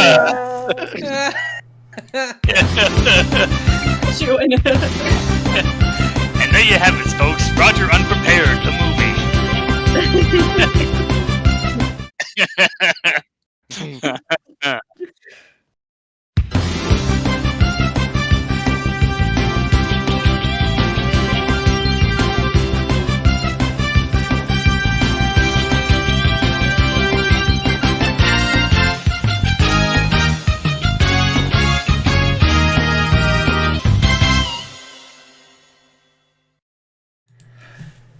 And there we had it. Almost forgot. Yep. Oh dear, I'm such a wonderful host. Shame on you. A lot of shame on me, yes. Gonna hear that from my wife. Anyway, anyone wants to do a synopsis for Dune? I'll do it since I've written out a very rude sort of like script for it. Already? Tell us all about So, Dune. Can I start it? Because I started writing about 11:30 and didn't finish till about 2 in the morning. Ooh, so So it morning shows how long brain. shows how long it takes me just to write down these sort of like bits. Anyway, Gotta keep them brief, though. But yeah, exactly. Doomsday. Anyway, as As the disembodied voice of Queen Lena explains about finding friends in the most unlikeliest of places, the Sonic Underground camper van is driving through the hot desert as the hedgehogs are in search of the nomads and their chief, If You Can, who was captured by Robotnik but escaped, and has been fighting against him for years. Sonia remarks how hot and barren it is in the desert just as the camper van starts to break down. Some nearby SWAT bots spot the smoke from the van and make their way towards it, unaware they too are being watched. After checking the engine, Manic says he can't fix it without the right tools, with Sonic suggesting they go the rest of the way by foot, much to Manic not liking being out in the middle of nowhere. Just then, they come under attack by 4 SWAT bots. Just as Sonic is about to attack them, one of the SWAT bots manages to shoot right by Sonic's feet, sending him flying into a nearby pile of sand. Manic helps his blue bro out, but they are now surrounded by the SWAT bots. Just then, the nomads that were spying on the SWAT bots attack. While 2 use rifles to take out 2 of the bots, the lone swordman dispatches the other 2.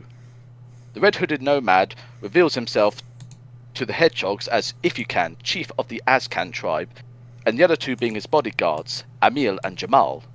They help the hedgehogs attach a large wind sail to the camper van and make their way to the Azcan tribe camp. That night at camp, If You Can questions why the hedgehogs have come out so far, with Sonic saying they are looking for more allies to help fight against Robotnik. If You Can tells them if they become allies, one of them has to join their tribe, which Sonic volunteers. Not too far from the camp, If You Can tells Sonic that if he wants to join, he must pass the initiation test, where he must defeat the Harlak beast. Sonic goes in, and after a short struggle, he successfully beats the creature by tying its tentacles up. Shortly afterwards, back in the camp, Sonic is now made an official member of the tribe, complete with an outfit. In celebration, the hedgehogs perform a song, with everyone joining in dancing, except for If You Can. As everyone starts to turn in for the night, in the hedgehog's tent, Manic tells his siblings that he doesn't trust If You Can, as for the entire time they've been around him, he keeps hiding his face with his large hood, and not joining in the dance.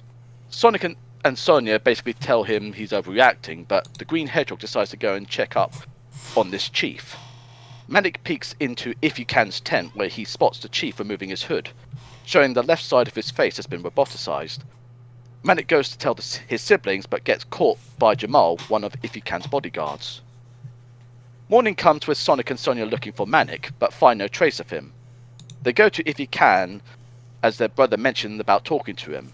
They inquire to the chief if he's seen Manic, but says he hasn't seen him, assuming he went for a walk and gotten lost, with him saying that he'll get his men to look for him, as the desert is too dangerous for those who don't know the ways. I don't know why I said as the Sonic and Sonia. It's not as Sonic and Sonia. It's as the hedgehogs leave. They both realise Manic wouldn't just go out for a walk, as he hates being in the desert. So the hedgehogs head back to If You Can's tent to overhear him yelling at Amal and Jamal about leaving Manic out in the middle of the desert with no food or water. Sonic and Sonia confront the chief, where they see he's been roboticized, but explains that the roboticization malfunctioned, keeping his free will but leaving him half robotic. He hides his disfigurement from everyone in fear of being made an outcast, where only Amil and Jamal know of his secret. When Sonic questions where Manic is, If You Can says he's been left in the sun's snare drum, being the hottest part of the desert where he won't have long to survive. If You Can climbs onto Sonic's shoulders with Manic's hoverboard, as he'll help the blue blur lead the way to the sun's snare drum, where Manic is trying to make his way back, but is struggling because of the heat. Meanwhile, Sleep with Dingo and a squad of SWAT bots find the wrecked SWAT bots from earlier, believing it to be the work of the hedgehogs. Dingo points out Sleep the tracks, which Sleep claims to have found, that would lead them to the hedgehogs, and starts to make their way towards the camp. The heat starts to get to Manic as he starts seeing things like a lemonade stand. Meanwhile, Sleet and Dingo arrive not far from the camp, where with a pair of binoculars they spot the camper van and Sonia, but no sign of Sonic. He orders the eager to look through the binoculars to look at Sonia, Dingo, to have the SWAT bots moved into position to make sure no one gets out of the camp. Back with Manic, he's close to passing out from the heat, just as Sonic and If You Can arrive, just as the sandstorm starts to pick up. Sonic sees his green brother hasn't died yet from the heat, so he decides to try and kill him by drowning him in water. Yeah, exactly. With Manic feeling much better, Sonic tells his blue the green bro that he has to get on the hoverboard before the storm hits. He's at first surprised to see If You Can with them, but Sonic says he's always been on their side. They all quickly leave the area just as the sandstorm hits. Sonic, Manic, and If You Can arrive back at the camp to find it deserted. They check If You Can's tent, where they find Sonia and the tribe tied up. As Sonic frees his sister, it's revealed to be a trap set up by Sleet and Dingo. The blue blur, using his spin attack, saws the support beam of the tent, covering them all underneath the canvas, giving the hedgehogs and the tribe a chance to get out. Just as they escape the tent, they come under attack with the SWAT bots. Sonia smashes the SWAT bot's visor that causes it to explode, with the pink hedgehog blaming it on not being made sandproof. Sonic, If He Can, and the tribe members start to fight back against the SWAT bots with their rifles, laser swords, and ballast.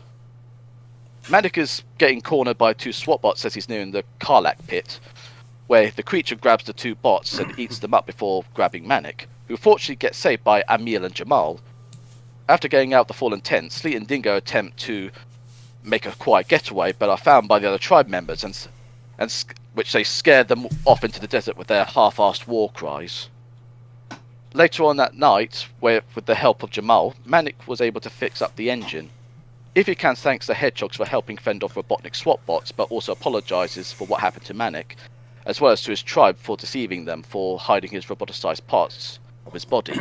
Stating he's no longer fit to be a chief, he asks Sonic who the new chief should be, in which Sonic chooses If He Can, with everyone chanting his name, much to the surprise, with Sonic saying he's a great leader no matter what the package looks like, before If You Can gives off his half-assed brain yes impression. The next day, Sleet and Dingo are walking through the desert sweating from the heat, in which Dingo wished there was some shade. Sleet turns Dingo into an umbrella to keep him cool, whilst Dingo complains about getting sunburnt. And thus they presumably died in the desert. Maybe, who knows? The end. And applause for you. Yeah, they die in the desert. It's like, yep, that's how the show ends. I suppose I'll have to get this out of the way regarding the Karlak. Is that a Star Wars reference? It is. There is a lot of Star Wars references in this. Pretty much. Yeah, what to say? Absolutely love the view of the chief on top of Sonic while he's running. It looks so derpy. I do find If You Can really cool because he's got this like lightsaber cutlass. He's also well animated. This episode is smooth animation. Jeez. Yeah. This is the best animation so far. Yeah. Yeah, the episode's surprisingly good. Like, it really feels like this would have been something you'd see from Sat AM, with the whole theme of, like, oh, you know, I'm partially roboticized, but I still have my free will, but I feel like, you know, people would treat me as an outcast and that kind of thing. That too, yeah. Man, just like the previous episodes, very Sonic CTM-esque episodes, these. But yeah, another Arabian episode. They love that theme. It's the third one, isn't it? Yeah. Yeah, because I mean, the supposed next episode I think would have been Mummy Dearest, which would also take place in the desert. Yeah. Oh, it's right the next one. Well, I guess it could take place right after another, I suppose. Yeah. Well, I guess this would technically be the third, and the Mummy Dearest would be the fourth. Oh yeah. Well, I guess they love. I mean, I guess the other shows haven't used Arabian themes too much, except for Sonic Adventure Sonic Dash having the one Egyptian episode.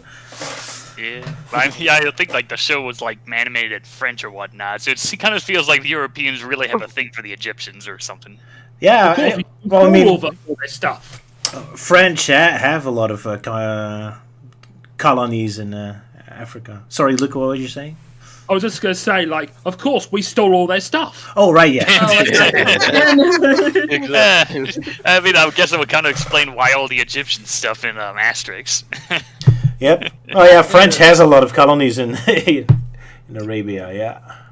The reason that there is so few mummies preserved today is because a lot of Europeans ate the rest of them. Pretty much. Ah, you bastards! I'll be very cross with my ancestors. I'm so sorry I had their bath. Trust me, I haven't eaten a mummy. Human flesh is not on my menu. Especially not 2,000-year-old human flesh. Unless you're playing Minecraft. Yeah, sure, that's the exception. Well, anyways, this episode is fantastic. Yep. Yeah, good stuff. Yeah. I like that we got 2 episodes in a row that heavily focus on Manic. Yeah, that's Yeah. Yeah, best boy. Yeah. And- And also, I really like how Manic is, like, being protective of his siblings when Sonic is Yeah. slacking off. it. Also, this episode reveals that Manic has kenophobia, which is the fear of wide open spaces. Ah, yeah. Yeah, that would explain. It definitely explains it with him growing up in the sewers and whatnot in alleyways. Yeah, it makes kind of sense if you look at it that way, even though it hasn't been brought up in an episode before. I Neat. can imagine that. I was just going to imagine that, being as they're both this voiced by the same voice actor. I'm surprised that Sonic didn't say to If You Can, "Hey, you sound familiar." Oh yeah, because they sound like Sleet. I was constantly expecting a twist like that. Like, oh, it was Sleet all along. Dun dun dun. Yeah, that's kind of that's kind of the annoying thing with this episode. Like the character If You Can is basically just Maurice Lamar doing his Sleet voice, just with like a slightly toned up like Arabian accent to it. Yeah. Bit awkward. Oh well. Yeah, and then of course the name If You Can, which just really brings back like those old cartoons where they like feature Arabian or so characters, and they just give them made up names like, "Oh, greetings, I am Chief Rutentoten" or whatever. Oh boy. So probably something that didn't age well. Yeah. I I was hoping to Probably. find like a proper spelling of his name that isn't just the words "if you can," but I can't find anything other than that as Oh, like boy. for his name. Man, Because It even on sounds so lazy. yeah, even on like the Sonic wiki, it's still literally just pronounced "if you can," yeah. but except no spaces. Speaking of, like, I know the whole plot twist of this episode was that If You Can was roboticized, but like, God, he does such a terrible job of hiding. Oh it. yes, a really bad job. He's like, you could occasionally get a glimpse of his robotic eye, but he is doing nothing to hide his robotic hand. Yeah. Pay no attention to the guy with the robot hand. He could say it's a glove he wears. I guess. But then you could say the eye is also like a special glass or something. Oh, it's my warrior glasses. Yeah. Yeah. This is my monocle. My True. monocle. But I'm just trying to. Sorry, I'm just trying to figure out like.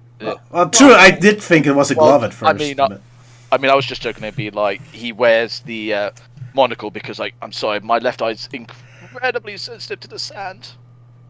fair enough. Yeah. So he could have explained all of his robotic prosthesis, but he didn't, and he just poorly tried to hide them. Yeah. Oh wow. And then like he takes off his hood in the middle of the night. And he's like, "Oh wow, he's been roboticized. What a plot twist! I did not see that coming." Yeah. Oh yeah. Oh, hold on. I'm looking at my notes. My favorite part of this episode is when like Manic goes missing and Sonic and Sonya get very suspicious, and they realize like, oh, he was talking about going to see the If You Can last night, and then he suddenly disappears. That's suspicious. We should go talk to the chief. And then it immediately cuts to them into their tent, like, hey, have you seen our brother? Like they go from incredibly suspicious of him to very friendly with him. I guess they didn't want to play their cards too early. Yeah, but it's just like that's something that doesn't really come up in other episodes. They've never done that before. I mean, I just find it like a bit funny. Like they went into the tent first to talk to him, then they left the tent. They were like, "Wait a minute, Meg doesn't go on walks. That's mighty suspicious. Let's go back in the tent." Yeah, that Even though amused they me too. just Yeah. left. That was kind of funny. Yeah. I think one of my favourite shots has to be near the end where Fleet is riding Dingo like some kind of mobile, because I can imagine that's some kind of like merchandise set you can get in toy shops. Yeah, the Teenage Mutant Ninja Turtle Oh, yeah. style toys. Yeah. Yeah. Yeah, that is so weird about this show. Like the props and stuff that you're like, oh, Sonic, Sonya's motorcycle, and Manic's like hoverboard. Like, I mean, that's like prime stuff for like action figure playsets and whatnot. But no, the only piece of merchandise this show got was some crappy Tiger Electronic game. Well, maybe they wanted to do Yeah. toys, but it just didn't get a deal, I suppose. I mean, I guess probably. Sega was just working on Sonic Adventure, so maybe they halfway through production, they were like, screw you. I wouldn't be surprised. Also, Luke, thank you for bringing up the scene of of Dingo as the like ATV thing, because I just freaking love when he transforms back and he's just in this dopey pose, just standing there. Almost as if he is resigned to his fate to die in the desert. It's like, yeah, it's funny that he's not even moving, but it's not even the lack of animation that's just so funny to me. It's just he's just formed in that pose and just stayed like. It would have been funny if he was Squat pose. T-posing. What? I think it would have been funny if he was T-posing. Oh, Yeah. Nah. Yeah. Yeah. But then again, he's just doing the squat pose. Like, Yeah, it's like, oh crap, I gotta take a shit. no, it's more like a completely defeated, like he has no energy anymore. Yeah. Like, Yeah. As I said, he is resigned to his fate to die in the desert. exactly. Yeah. That's the pose. I feel- to die in the desert with indigestion. I feel really bad for Dingo in this episode. Yeah. Yeah. Bad things just keep happening to him. It's especially like, oh my, I hate this. I kind of hate this joke in media. It's just like the dumbass character finds something useful, and then the other character immediately takes credit for it. I Yeah. just, I'm like, come on, Dingo was useful. Let him have this. Yeah, go on, let him have his moment. Look, Trax. Shut up, idiot. Trax. Oh my god, Trax! I did like how he pushed him, like to make it even more over the top. Well, yeah, poor Dingo. Yeah. It's like, Why can't I find a screenshot? yeah, Sleet is just there the it is. worst. Also, speaking of Sleet, what exactly was his freaking plan Oh, for yeah. capturing Sonic and Manic? I wondered Like it he too. captures everyone in the village and like ties them up, and he like hides in the back of the tent, and then Sonic and Manic show up, and like Sonic takes off Sonia's gag, and she's like, "Sonic, it's a trap!" And Sleet's just like, "Hi." Sonic just collapses the tent and leaves. Yeah, I love that too because every episode they have a physical fight and Sonic always wins. And yet his plan is just like, "Hi, I'm here. Fight me again." You're like, oh, you're just in time for dinner. That made me laugh too. Yeah. Brilliant plan there, Sleet. Yeah. Still, there's a lot of cool shots in this episode. I love the shot where the SWAT bot is like sliding down the sand dune while shooting. That's a pretty epic shot. Yeah. Not funny or anything, just actually Oh, fun, pretty and- awesome. And Sonic's cloak when he joins the clan is pretty cool. I like his cloak design. Yeah, even though he barely Yeah, me too. wears it. In fact, he wears it so barely, I didn't even get a screenshot of it. Wow. Oh no! It's like not only- even during the song. Not even during the song. Nope. Man, what is wrong with you, boy? Yes, Sorry. what is wrong with you, Roger? You're not on point today. I mean, yeah, I guess it wasn't on screen for very long, and he didn't do anything important while wearing it. But I'll look for a screenshot, sorry. No way. I think we're all off our game today. yeah, I'm always off my day. But yeah, because most of the time I haven't had much sleep. Especially poor Alright. Melty, yeah. Yeah. Anyway, Sala, you wanted to talk about the mysterious hands? Yes. yeah. There's the moment where like the van breaks down and the SWAT bots spot them from a distance. The SWAT bots just start approaching the van, and we get this like POV shot from the top of a cliff, and you just see some hands reach up, grab the edge of the cliff, let go, and then move away, and they're gone. Yes. That was it. Does Yeah. feel like it. They sort of like a incorrect sort of shot, as it were, like the wrong shot that was added in. So it's like hands in there. It's like whoops, I missed it. I've got to put that back. Yeah. I feel like in Like, some ways, they wanted to do a shot where, like, he has the hands on the cliff, and then it's supposed to cut away, but then they changed their mind, like, oh, never mind, let's like pan the camera over, It and they feels just like- reverse the animation. it feels like a mistake in like a live action movie. We're like, oh shit, the key grip's hands are in this shot. we don't have time for another take. Yeah, photo bombing. Yeah, especially considering the fact I don't think there's anyone that has those hands. Yeah, now that you mention it, that's not Ifycan's hands because they're both organic. Yeah. And that's that's Amir's hands. Ah. I wasn't Yeah, sure. so- Neil, I think that's what their names are. Amir and Jamal. Yeah. And Jamal is like a frog thing. It's a lizard. No, he's thing, more like yeah. a lizard, I'd say. Yeah, more Yeah. lizard. Okay, yeah. But yeah, one does has the correct sleeve color and hands. Yep. So it's an actual character. Hooray! So they got that right. There you go. It's just so weird because he just like his hands come into frame and then they leave. Oh well. Other than that, the animation is pretty epic in this episode. Very smooth. Also, you got at least from what I can see on the stream right now with delay, you got on screen right now the real sexy dancer during their first night at the tribe. Oh yeah, yeah, it's the just kind harem of random. dancer. Yeah. Seemed very random. It's like, oh, okay. Harem dancer, of course. Yeah, those guys out there need some kind of entertainment. I wouldn't want to wear that outfit during all the sandstorms and all that all the time here, though. Because Oh yeah. she keeps wearing that outfit even outside of this scene where she's actually doing the dance. So I guess he just always walks Yeah. around like that. Yeah, it's her only piece of clothing. Poor ladies.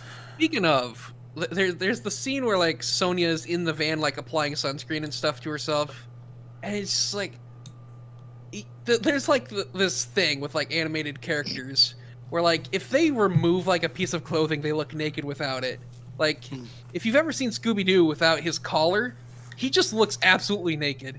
And so like seeing Sonia without her gloves is off-putting. It's just like, oh, this feels sexual for some reason. Well, I think the problem with that scene is that they really went all out in making like those like realistic looking arms, like compared to Sonic and Manic's. It's also weird she's the only one with a neck. Yeah. Yes. Yeah. Like, keeps I think bothering me There's with just that. a lot of things that design choices that separate her from her brothers. Yeah. Them French animators just love sexualizing the women, apparently. You also see Sonic without his gloves when he has Ifycan on his shoulders. Yep. Oh yeah, that bit. I did kind of find it a bit fun. I did find it funny when seeing that one clip of when Manic realizes that they most likely have to walk, and yet for some reason Sonia's animation just goes a bit nutty.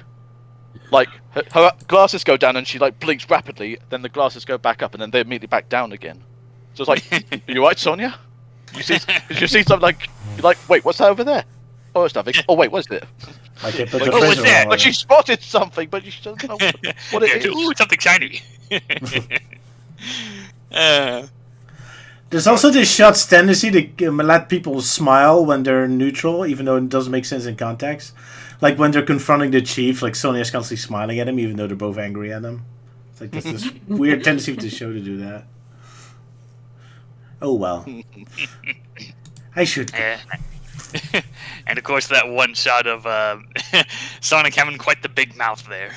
Yeah. Oh yeah. Yeah. Yeah, it makes it weird because like the whole head is just blue. There's no tan muzzle there. It's just a head and one giant mouth.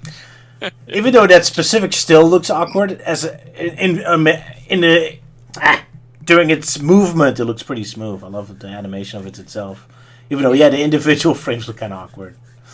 Yeah. So my only other real notes for this episode. First off, I love the what is it called? The Karlach. Yeah. I love how it just like when trying to grab Manic at the end, it just grabs a SWAT bot and just decides, you know what, good enough. Just eats the robot. It's like, yummy metal. You even get to see him like eat like Cookie Monster with the mouth open, all the pieces of the robot half Cookies! I mean hedgehogs! I mean robot. And also another goofy part is when Manic's like wandering the desert, and he's just a fucking vulture comes down, and I thought for a second he was gonna grab it and be like, "Yeah, food."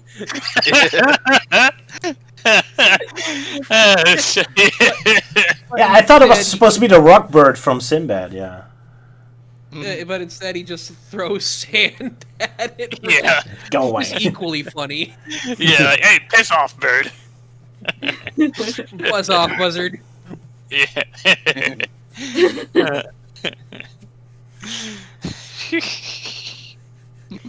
Right now, I can't get that out of my head. Oh boy, food!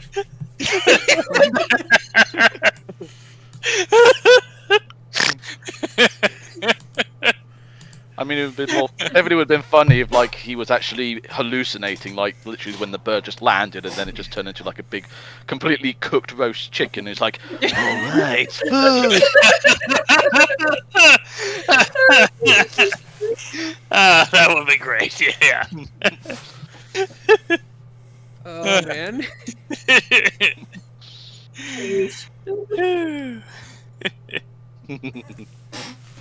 Shall we move on to the music competition, or do we have one last statement?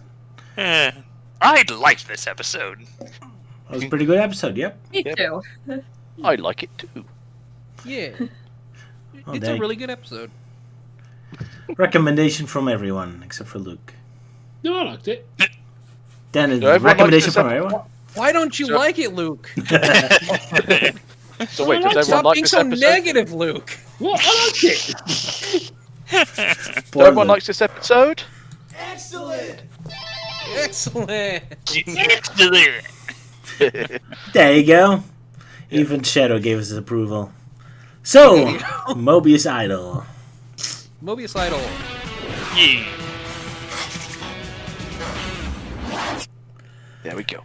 Starting with, being a kid is cool. Well, let's us be the judge of that, shall we? Yeah. Yeah. Yeah. Almost forgot to upload them, but here we go. Alright, I'll wait for a moment. No, This- it's already up in the They're there. live stream planning. Alrighty, so, are you folks ready? Yeah. Ready. And 3, 2, B. 1.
There we go.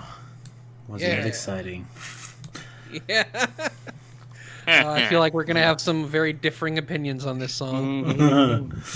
Oh, well, we're about to find out, shall we? So, let's start with you, Sala. Why not? Since you're so opinionated. So, as like cheesy and like annoying as this song is, I can't hate it. This song is everything that Teach the Children Like the Way should be, because like it's like got the same general message of just like, oh, kids, you know, are like special and like should be protected and all that stuff. But it's got the more Sonic Underground style where it's just like it's kind of goofy and it's more upbeat and like energetic. and it's silly. I love it's. I like it. I can't hate it as much as I want to. I'm gonna give it a 3. Well, for how positive you sound, it's a little neutral. Again, this is what Teach the Children Like the Way should have been, and that song is awful. All right, fair enough. Luke, your thoughts? Yeah, I'll give it a 3. It kind of makes you think of the intro to Muppet Babies, where like, you're thinking about being a funny, cool kid, doing kid things, and that sort of thing. Fair enough. Elise, your thoughts? I'm also gonna give it a 3. It's very catchy, and the lyrics are fun and playful. So, yeah, I'm also giving it a 3. Oh, so not that different from all of us. Euan, your thoughts? Is that do I translate that to a 1? Well, I'll just say, I'm not a huge fan of this song. Don't like the lyrics, don't like the music that goes with the song, and I don't like the overall tone of how the singers are singing it. And though I suppose I might as well question the choice of lyrics of hiding from your mother, considering the fact their mother abandoned them. Sure, it was to protect them, but still. Not to mention that if Hip was real, then his own mother would have abandoned him. So I wouldn't say it's the right choice of lyrics. But mind you, though, I guess they were referring to their stepmoms.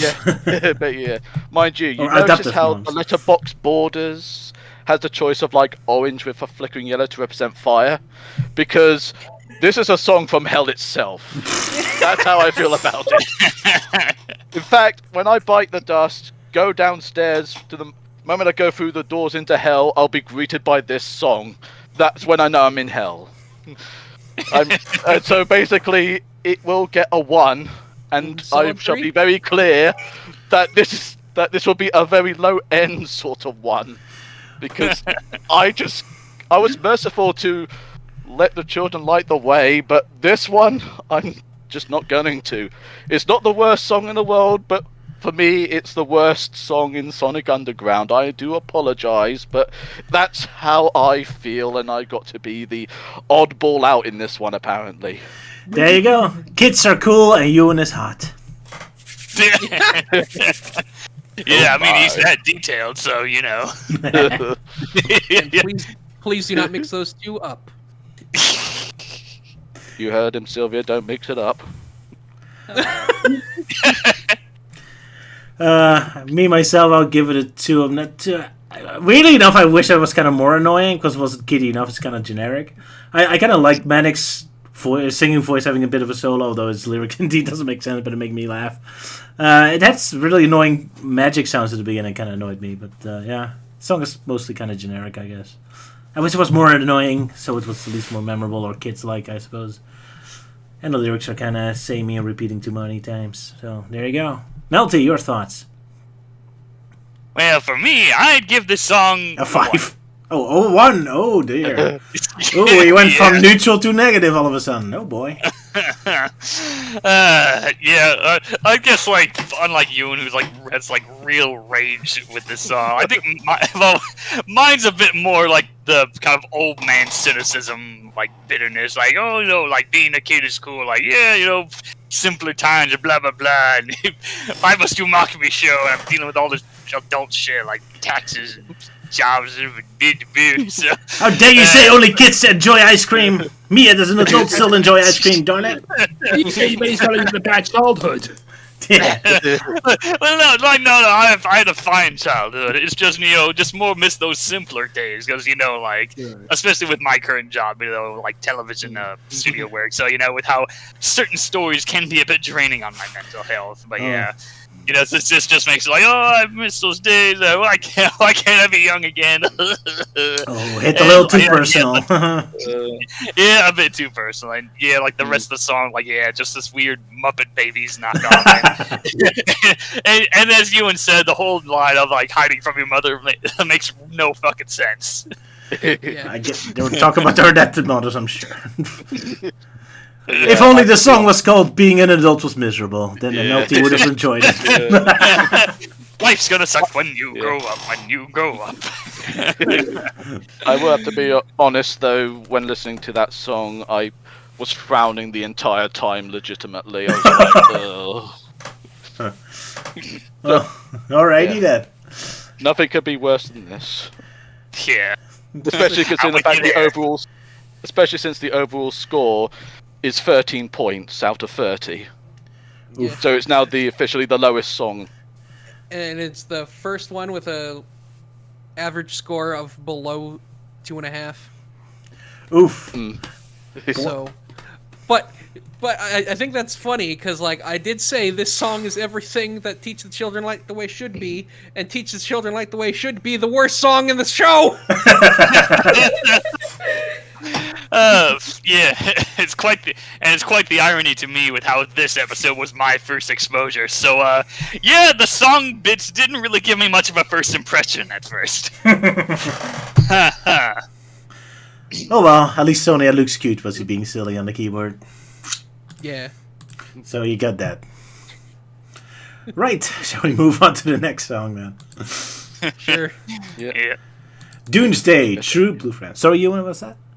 Yeah, things gonna get better from here on in. Oh, that's good to hear. Alright, are we ready to put Euan's statement to the test? Yep. Mm-hmm.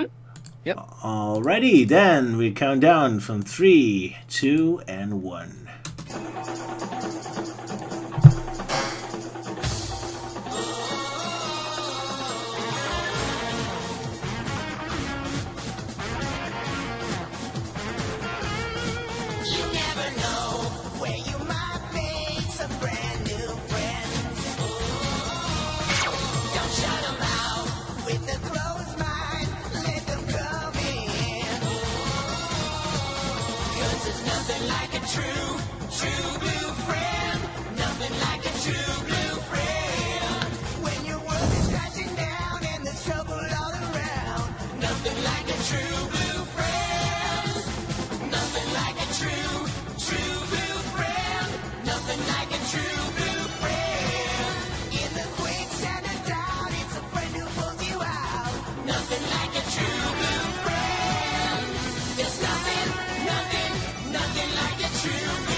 So there you have it. Sonic disrespecting his siblings. They can never be good friends. Only Sonic can be.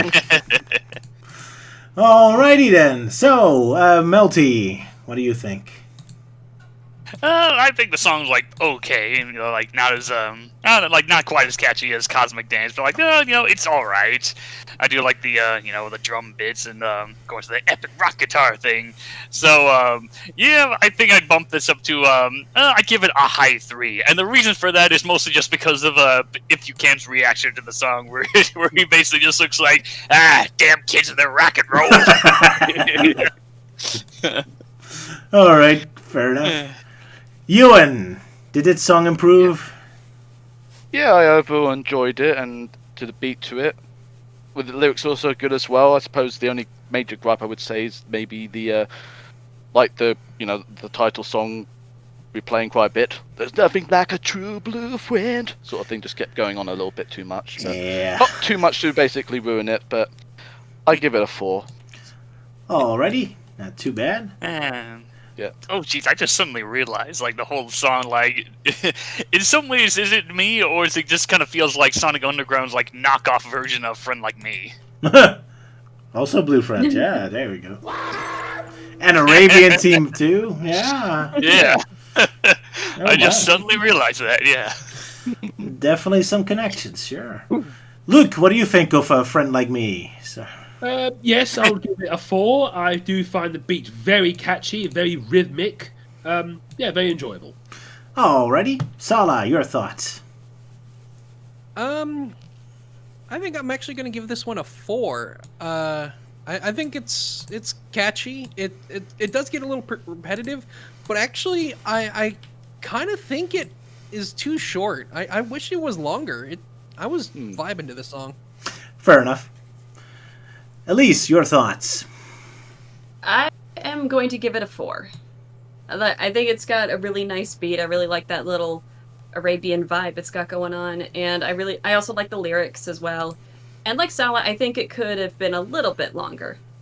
All right, I guess they had too much to do in the episode itself. Alrighty, I'll give it a 4 as well. I kind of wish there was no lyrics. I kind of like the instruments a lot more.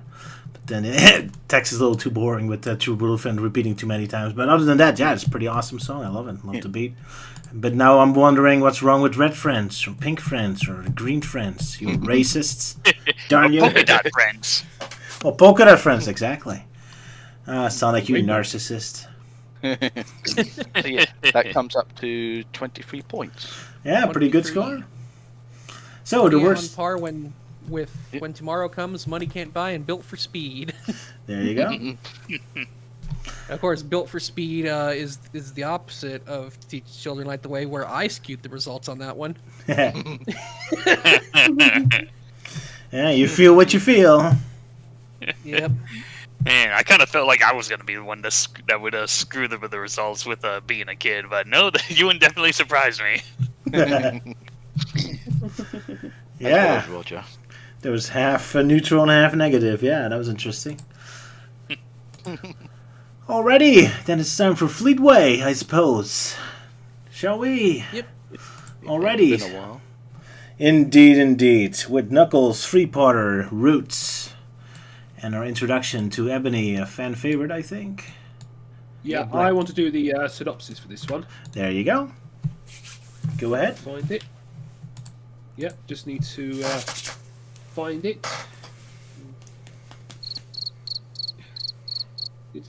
Just have to remember which issue it was first. 94. 94. Okay. Um. Yeah, I'm looking for the comic. Oh, here we go. Yep, I found it. So Go on, basically, yeah, I found it now. Okay, it's set in. We start off in the metropolis zone with a bunch of protesters protesting they want to save the trees. We introduced two characters. One is Ebony and her friend Pajamas, who is a clairvoyant. And Pajamas sees a tiny winged creature coming this way, predicting it might be a butterfly. And they look up and they see Knuckles riding on a giant pterodactyl, which is there's a very nice shot with the moon behind him. So they look down and they see like that the SWAT bots want to destroy the trees, but the protesters are on the way, but they won't hesitate to bash their brains in. But so Knuckles comes in and saves the day and obliterates one of the SWAT bots. And then we see Ebony changing into her true outfit, which I find really cool because in this comic she's like the Fleetway version. She's kind of like Doctor Strange, throwing some energy balls and obliterating them. And Ebony explains to Knuckles that she can use magic because it took her 15 years of total dedication and personal sacrifice.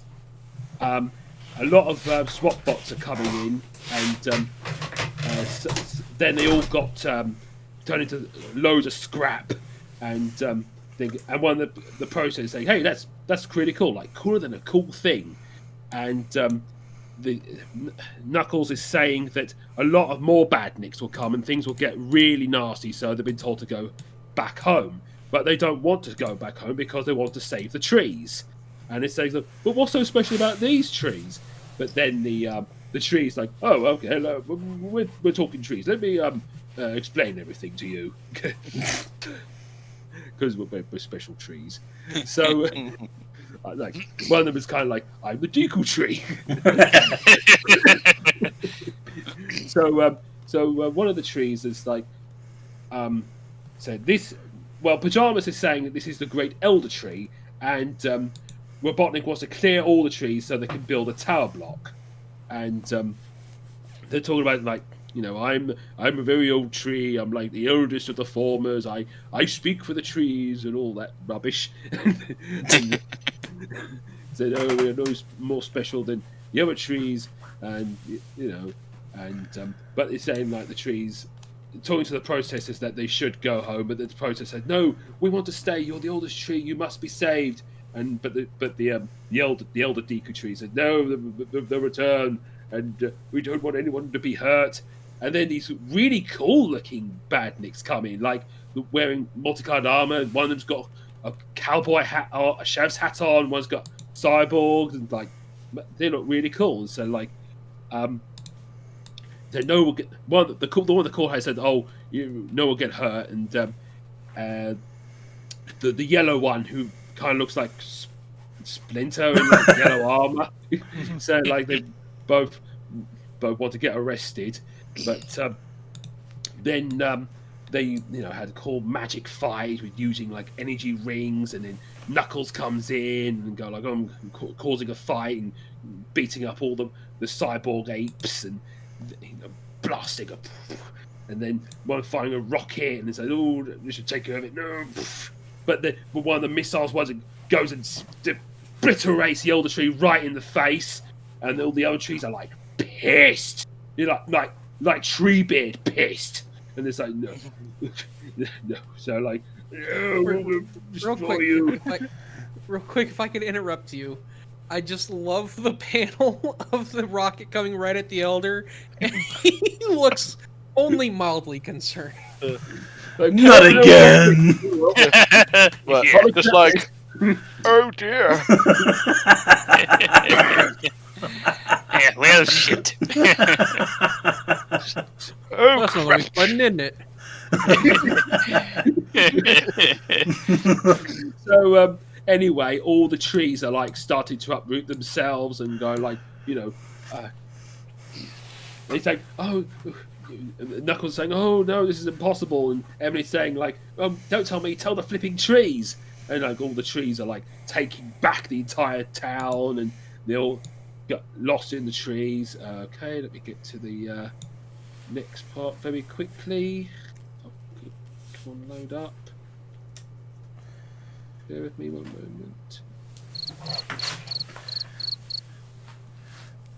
moment. Teasing Luke there, are we? Yeah. We've been teasing Luke a lot today. You know much worse than him. Oh, there we go. Right. So yeah, they're lost in the forest, which of course they're really wrathful, and the big cyber apes are like hiding in the trees somewhere. But like the one with the green one with the rockets has like found them, and they're blasting them everywhere. And Knuckles punches him away, and then Ebony has to fight the yellow one who's like throwing bubbles, and they have then Ebony gets like wrapped up, and then Knuckles is like, oh, don't worry, I'll free you. But then the giant ape with the rockets is like, oh yeah, and it's said like, if anyone moves a muscle, we'll blow your heads off. And then the trees is like, oh, see, this is how they all think of nothing but destruction, and then we must destroy all life on planet Mobius. And Knuckles was like, oh, don't be a fool. Have you seen the power of these trees? This will destroy us all. And he talks about his own tribe, and how his people cause destruction. But he said that his people do try to do better, and like, and he asked the trees like what the elder tree would have done, and this leaves the trees to ponder. And the apes are like, oh, what's going on? And they started to like attack the apes, and the trees are like, oh, don't worry, we'll hurt them, we'll just toss them out. And so the trees just chuck them as like piss off, don't go away, don't come back. And so the day is saved, and so like, oh, we got rid of them, but like the elder tree's destroyed, and the trees like, oh, don't worry about him, he'll come, time will come again. And Pajamas and Ebony says, oh, what's going on? Says, oh, I don't know. So they decided to like, then later on, Robotnik like wired off the area because of how dangerous it is. But like deep in a magical glade, you see the stump of the elder tree like starting to gradually grow back with a beam of light and pretty butterflies all around. Yeah. The trees really have awesome face expressions here, man. Yeah, but Really nightmare faces at the end of it. especially the trees. Yeah, the Yeah, trees. I mean, I I was kind of wondering, like, why? What's this reminding me of all these like angry-looking trees? And then Wizard of I Oz. realised, oh wait, yeah, Return to Oz. I think is the one. That Oh, comes to yeah. mind for me. I was actually thinking of like Wizard of Oz, where like Dorothy finds the apples, and then the tree goes like, "Hey, these are our apples. Well, how would you like if someone picks on you?" Just throws the apples at them. Yeah. Also, as I play Tears of the Kingdom, it kind of gives you a bit of PTSD. You know, like because they got these tree enemies. Like when you're in the woods and you're cutting down trees, they got trees that suddenly uproot and go after you. Ooh, Yes. that sounds intimidating. But yeah, I love in this story that Knuckles defeats them by just telling them like, "Oh, what would the elder do? What would your mom think of you?" And then they're like, How aren't you ashamed of yourself? What would the elder think of you? Like, okay, fine. Speaking of facial expressions, though, Yeah. the moment where like the splinter-looking one like binds Ebony with like all the green goo, and she just looks not the least bit concerned. she doesn't care in the least. Like, not again. Yeah. She just looks irritated, like- yeah. She's like, this is a mild annoyance at worst. Now what are you up to, you weirdo? Yep. He doesn't take it too seriously. Yeah. How wonderful. I think the one panel that I find really odd is like near the end where Knuckles is like, "Oh, I know my people did bad things, blah blah blah," and it's like the background is just white, and we have like 3 different poses of Knuckles where it looks like they're in their own separate panels, but like no, there's no line dividing them to it. So it's like, why not just make the one pose of Knuckles and just have all the dialogue be in one box, you know, that kind of thing. Especially since Knuckles doesn't change his face expression, yeah. What was that? Yeah. Also in the first of those 3 panels, it looks like he has pink eye. Oh, yeah. Yeah. Oh yeah. Yeah. Damn trees gave me pink eye. Thankfully, it That was went away great really pollen. quick. I just want to say I love the design of the cyber gorillas because they all got massive armor and rockets, and one of them's got a cool cowboy hat on. I love the cowboy hat on it. Yeah, it looks out of place. It makes it awesome. Yeah. It's kind of sad the gorilla mooks are like more memorable like than the actual like main baddie who's like this very forgettable one-shot character. I love it because usually those hats are like the most noticeable thing, like this giant 10-gallon hat on your head. But since that gorilla has such a giant armor, like the hat barely even it's noticeable. Yeah. It makes it feel so pointless, which makes it funnier. Like for a second, I thought the hat was his face and the star was his eye. Oh wow! And then I Okay. realized, oh no, that's just a hat. Yeah. Oh yeah, then this was an interesting story. Like, oh, save the trees, blah blah blah. One thing I found pretty cool is that this is our first introduction to Ebony and Pajamas, which are one of the few reoccurring characters in Fleetway Sonic. But yeah, they're actually pretty cool. All right. Yeah. Yeah. And Yeah. because of that introduction was why I included them on the thumbnail. Yes. Yeah, Very, nice. very prominently on the thumbnail. Yeah, Pajamas I was- predicting this live stream, and yet Ebony's just not convinced at all. It's like, there's no way there's going to be, like, Ted wearing a shadow hat that's going to be playing the guitar with Sonic. I predict Theodore S. Logan will play Shadow the Hedgehog in the movie. And Ebony's like, yeah, bro.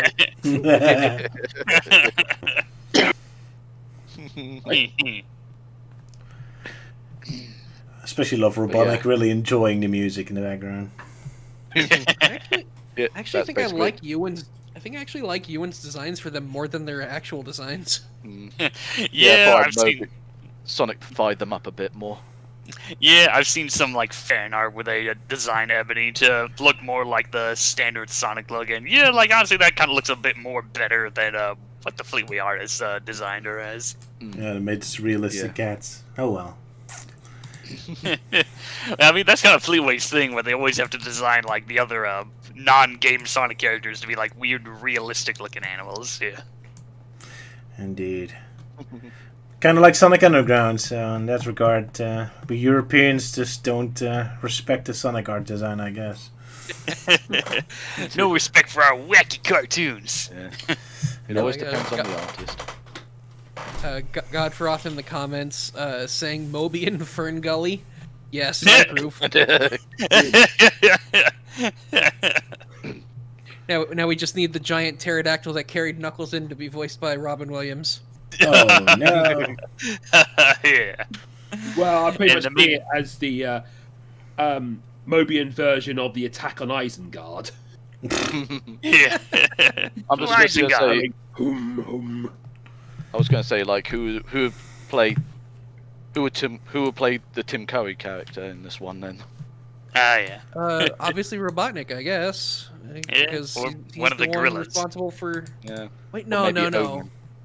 Maybe Omen. Robotnik would be the humans in this case, I guess.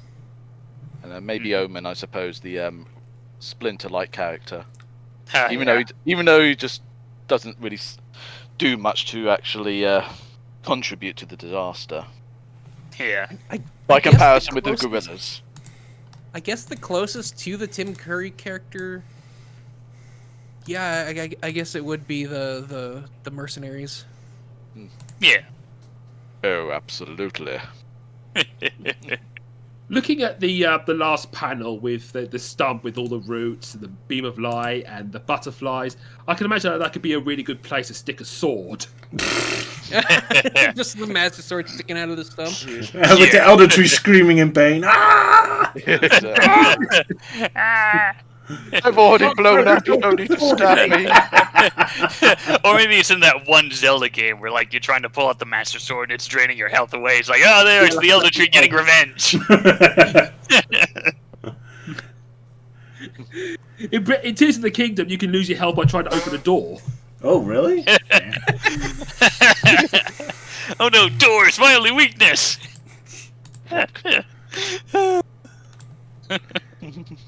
Good stuff.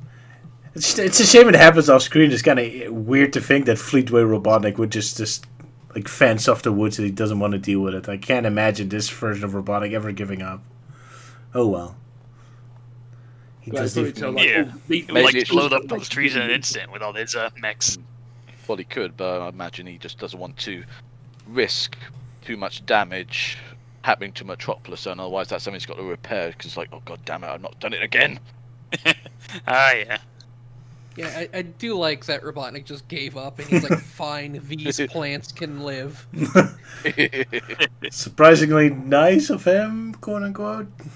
At least kind of almost nearing out of character. Oh well. Guess we need to wrap up the story quickly. Yeah. Yeah. yeah, I mean, like, hedgehogs may I may have a problem with, but talking trees, ooh, I don't want to mess with them. Yeah. Oh no, fuck that shit. Yeah. Yeah. I can cope with hedgehogs, but talking trees? No, that's another thing. I'm staying away from them. Yeah, he's just traumatized from that one scene from Wizard of Oz. There you go. Or just Return of Oz in general. Oh yeah. Traumatizing indeed. Yeah. But yeah, obviously, kudos to Nigel Kitching for, making those trees look extra scary when they're yelling. It's like, never return! You have been warned! They look very intimidating, yeah. Up until they start thinking, then they can look funny again. They're like, I also like how cool Ebony is as well, as they pretty much made her the comics version of Doctor Strange, and she does become a more prominent character further down the line. yeah. Yeah. Makes a pretty good impression so far. Yep, absolutely. Just too bad we won't be able to read about it for a long while. Ah, yeah. Because it's we're gonna be a nearing while. issue 100. Yeah, if we still plan on taking that whole break, yeah. Oh well. I think I like Pajamas more than Ebony. Ebony's cool and all, but I don't know. I'm just a sucker for psychics who are very bad at being psychics. Yep. As in, like, they can predict it, but it's not accurate. Like Yeah. how she expected, like, a Knuckles, like, to come in something smaller, but yet instead just came in something much bigger. Yeah. That's not a butterfly, no. Although it would have been funny to see Knuckles ride a fly in on a butterfly.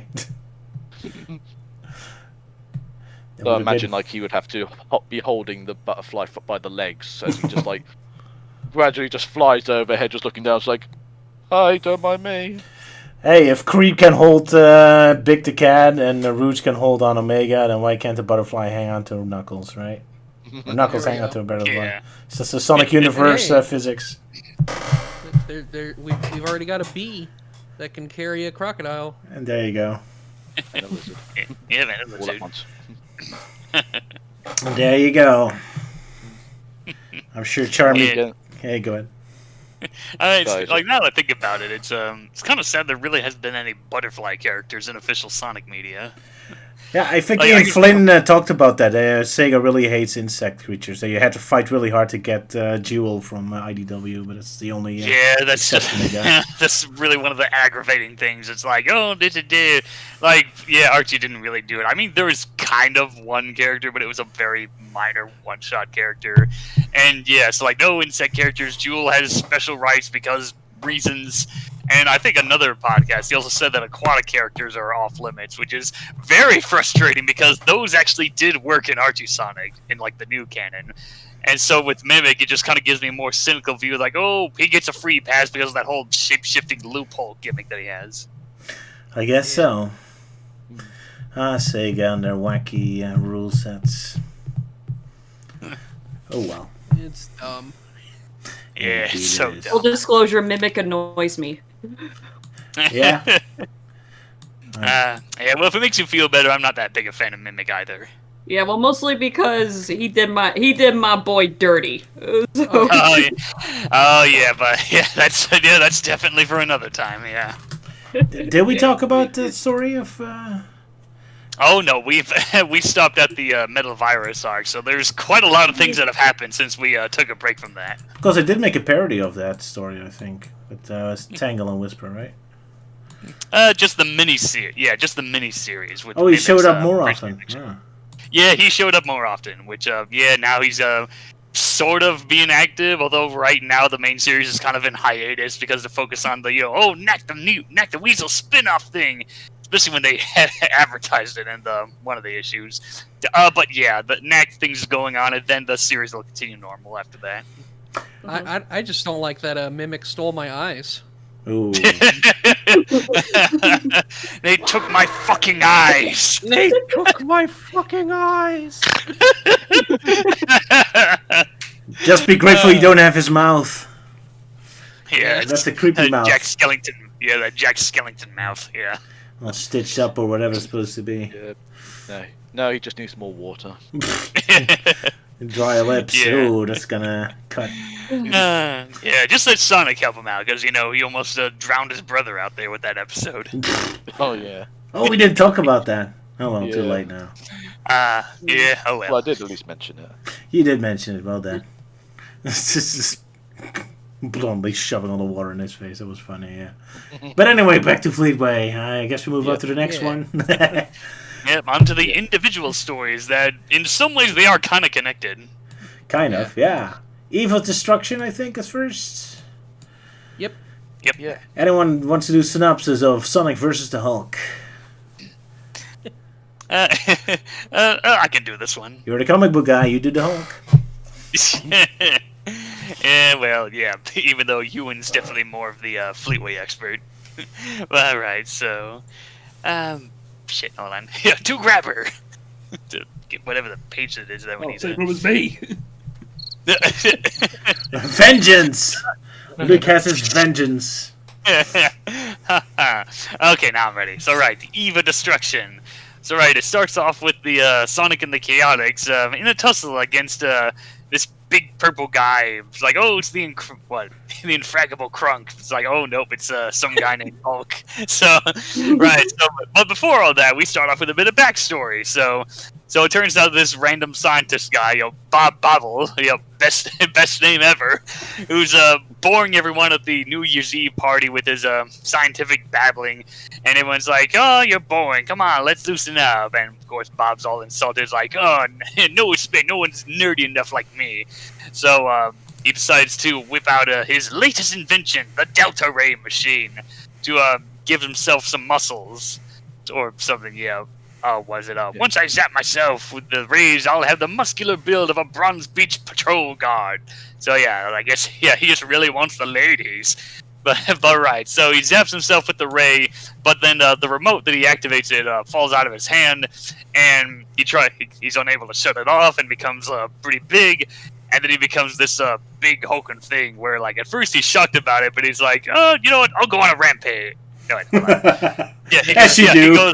As you do. Yeah, he gets big, and then he's like, oh, what have I done? It's like, oh, well, I'll go on a rampage. Exactly. Why not? So it cuts back to the Chaotix. They're, like, out in the crowd for, like, New Year's Eve, and Mighty's like, oh, are you guys sure we should stay out in the open? Like, you know we are wanted criminals. And SBO's like, yeah, for a crime we didn't commit. So that's going on, and then the big guy shows up, and it's like, oh, I'm gonna smash this bell, woohoo!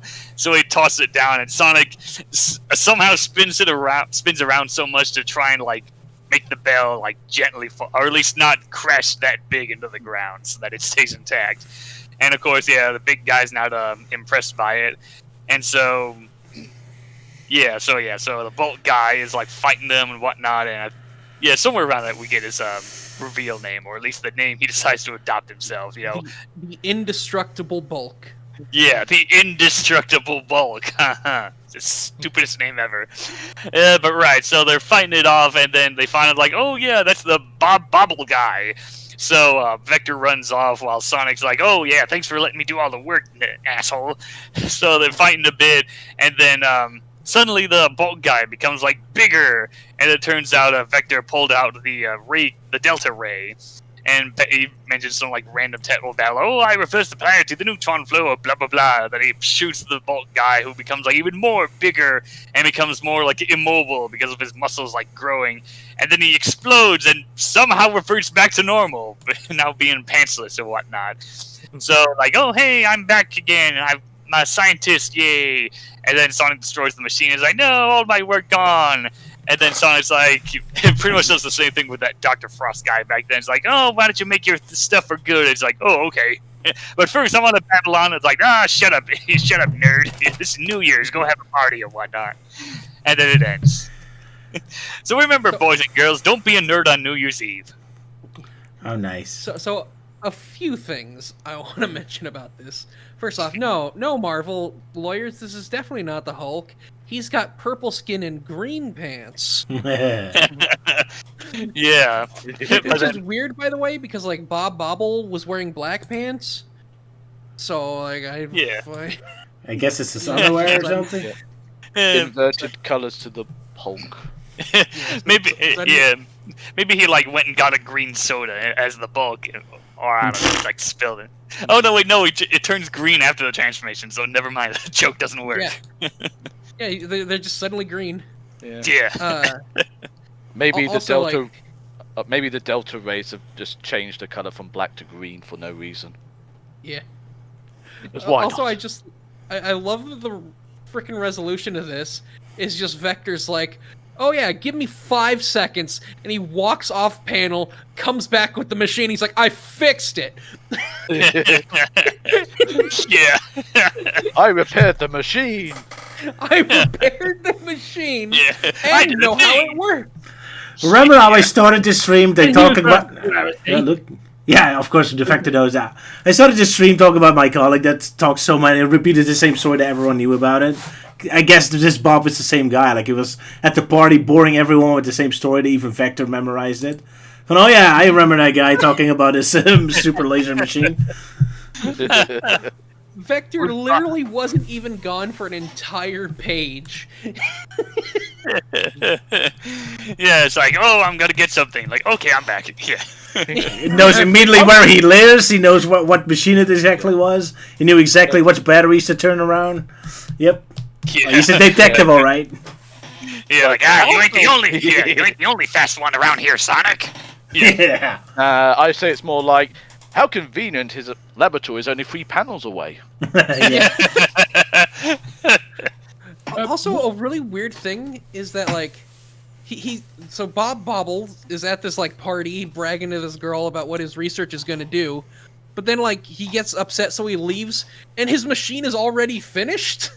Yeah, that's a good point. Maybe he hasn't had a chance to test it yet. That's why he's like, right, I've had enough of this. I'm going to test this machine right here, right now, on New Year's Eve. Yeah. Oh boy, time to test an untested ray gun. He just goes home and he's like, my machine is ready. Yeah. Wasn't there like a parody movie like years ago called The Incredible Bulk, and it was like the exact same color? It was like really badly 3D animated. Yeah, I haven't seen it, but I'm aware of it. It was that crudely done to the point it was almost like on, you know, Unwatchable. well, it was probably unwatchable, but you know, watchable with friends whilst you're drunk, sort of type of movie. Fair enough. Yeah, and of course, to me, as I pointed out at the beginning, the guy just looks more like the long-lost relative to the infraggable Crunk from Dexter's Lab. Oh, yeah, right, that too. Yeah, the Justice Friends, yeah. It also makes me think of the end of the League of Extraordinary Gentlemen, where the bad guy like overdosed on the Hyde formula and becomes like this huge creature with big arms and a tiny head. Yeah, And then like Mr. Hyde was like, "No, that's too much." yeah. Too obvious of a joke, I guess. I mean, Yeah. even I made a parody together with my wife called The Sulk, where you had a Hulk, but he's just sad all the time. Oh yeah, Yeah. I think I remember that. The Hulk, but he's clinically depressed. Yeah. The Sulk, yeah. So, Why won't you play with me? Exactly. Sylvia could do that. Was her first animation, so a special moment. But yeah, it's kind of funny that like Vector fixed the machine so that Bob Bobbles returned to normal, but his pants didn't. nope. Yeah. His pants are still green. Figure that one out, yeah. Right, I think we're done. Yeah, I I think, think so. so. To the next Fleetway Marvel comic parody. Oh wait, first something else. The big fight, I think. Well, it's a parody, but not really Marvel. Yeah. More Blues Brothers or something? I don't know. Yeah. The Bruise Brothers. Yeah. Alrighty, guess I'll do the... Yeah, what was that? Okay. No, I was just saying puns. Puns. We love our puns. Man, you think Mike Gallagher would have written all this stuff? Yeah. No, it was Nigel Kitchen. He's the pun master. I know. I was just making a joke there. I didn't. Well, get- you forgot the drum. Oh yeah, there it is. So yeah, while Fleetway has this guy for puns, yeah, we RC Sonic fans got Mike Gallagher for puns. Aren't we lucky? Yeah. Oh, well, the real Yeah, puns... I think you are, because Mike Gallagher does a lot of really bad puns. Well, the really bad puns come later in Amy's story. But yeah, for now, the big fight. So, Sonic is showing off his incredible 90s internet connection Discord, which is shockingly good, apparently, where he's talking through dimensions with his pals. Showing what he's doing, which is not pretty much. He's just drinking soda in his lazy chair. Anyway, meanwhile, outside, the Blues Brothers are less singing and more beating each other up with cars, as in they're pretty strong. And Sonic immediately runs out to save the day. So he immediately makes judgments, like who's the good guy, who's the bad guy. But as it turns out, they're both bad guys, and they just want to beat everything up. So Sonic doesn't know what to do, poor guy. He gets beaten up, he rescues an old lady, but the old lady actually is their mother, and she starts beating up Sonic as well, teaching Sonic a valuable lesson that sometimes everyone is just evil. So they almost demolish a building, but not to worry, nobody was actually living in that building. And I mean, the rubble probably crushed a bunch of people to death, but don't worry about it. Anyway, so the brothers and the mother walk off, probably to have more fights in the future, killing millions of people. And Sonic just decides he needs to get away from here because these people are beyond help. The end. How depressing. Yeah, I envy Sonic's apartment. Like he's get all this stuff, and he gets his this TV that can able to talk to his friends in another dimension. Yeah, that's some impressive internet for the 90s. Yeah. Yeah, because this was like 96, I think it was. This comic was released. So Pretty much. Yeah. back. So no, 97. 97, yep. So yeah. Just barely, though. This is January. Yeah, it had a New Year's episode, so there you go. But yeah, that was a fun story. I do like. Yep. Yeah, I do like how Sonic just is seeing this tussle, and he's like, "All right, I gotta find out who is the hero and who is the villain." So optimistic and naive. And yeah, he just jumps to the conclusion. He's like, the first one to insult me must have been the villain. So the other one must be a hero. He just gets backhanded across the room. I guess in Sonic's own dimension, they never have this drunkard fight. Or brothers or siblings fight, even. Yeah. What a luxury they have. And how convenient, like one of them ends up getting smashed into an empty building. Yep. Too bad it's Sunday. Those buildings would have been full of people tomorrow.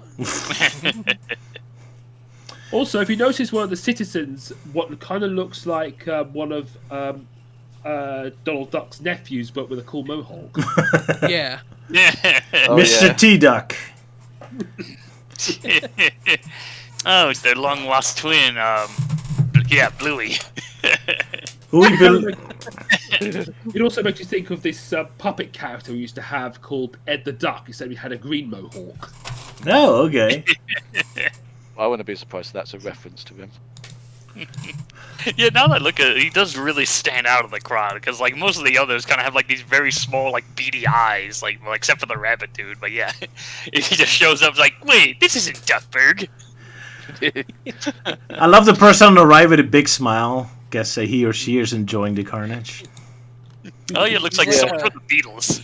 Yeah, sure, why not? He's like a background extra that makes direct eye contact with the camera because he wants to stand out. Mom, I'm on TV! Look at me! I'm on TV! Hey, Mom! Exactly. And also on the second to last panel, behind the dog character, you also see a duck character with very pineapple-like hair. Oh, yeah. Yeah, really punk ducks in this town. Yeah. Which parent was the pineapple?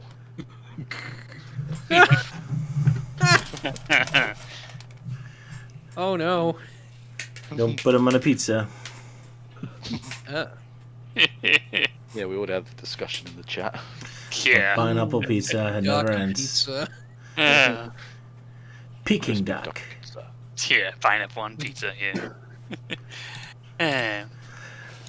So yeah, that was the third sequel of Blues Brothers. Still better than Blues Brothers 2000, I guess. In a way, the Blues Brothers kind of resembled that one guy that Jack couldn't beat in Samurai Jack, who protected the portal. Oh yeah, kinda. What Well, was that? I guess we're done with this story. Nice art. Well done again. Yeah, as per usual.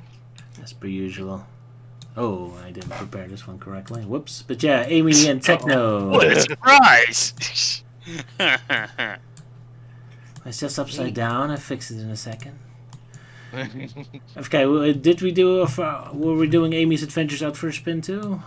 It was not in the stories that Euan listed, so... Oh, then No, we it was ignore just the it's just the three main sort of Sonic stories and the Knuckles story. So. All right, then we'll The save following Amy and question Techno is- for next time. Sorry, folks. Yeah. Then we go to Sonic Hero Hero Hour, the other Marvel Hero comic Hour. parody, I guess. Hero. Yeah. The one that's a lot less subtle, which is impressive. Because nothing about Bulk was subtle.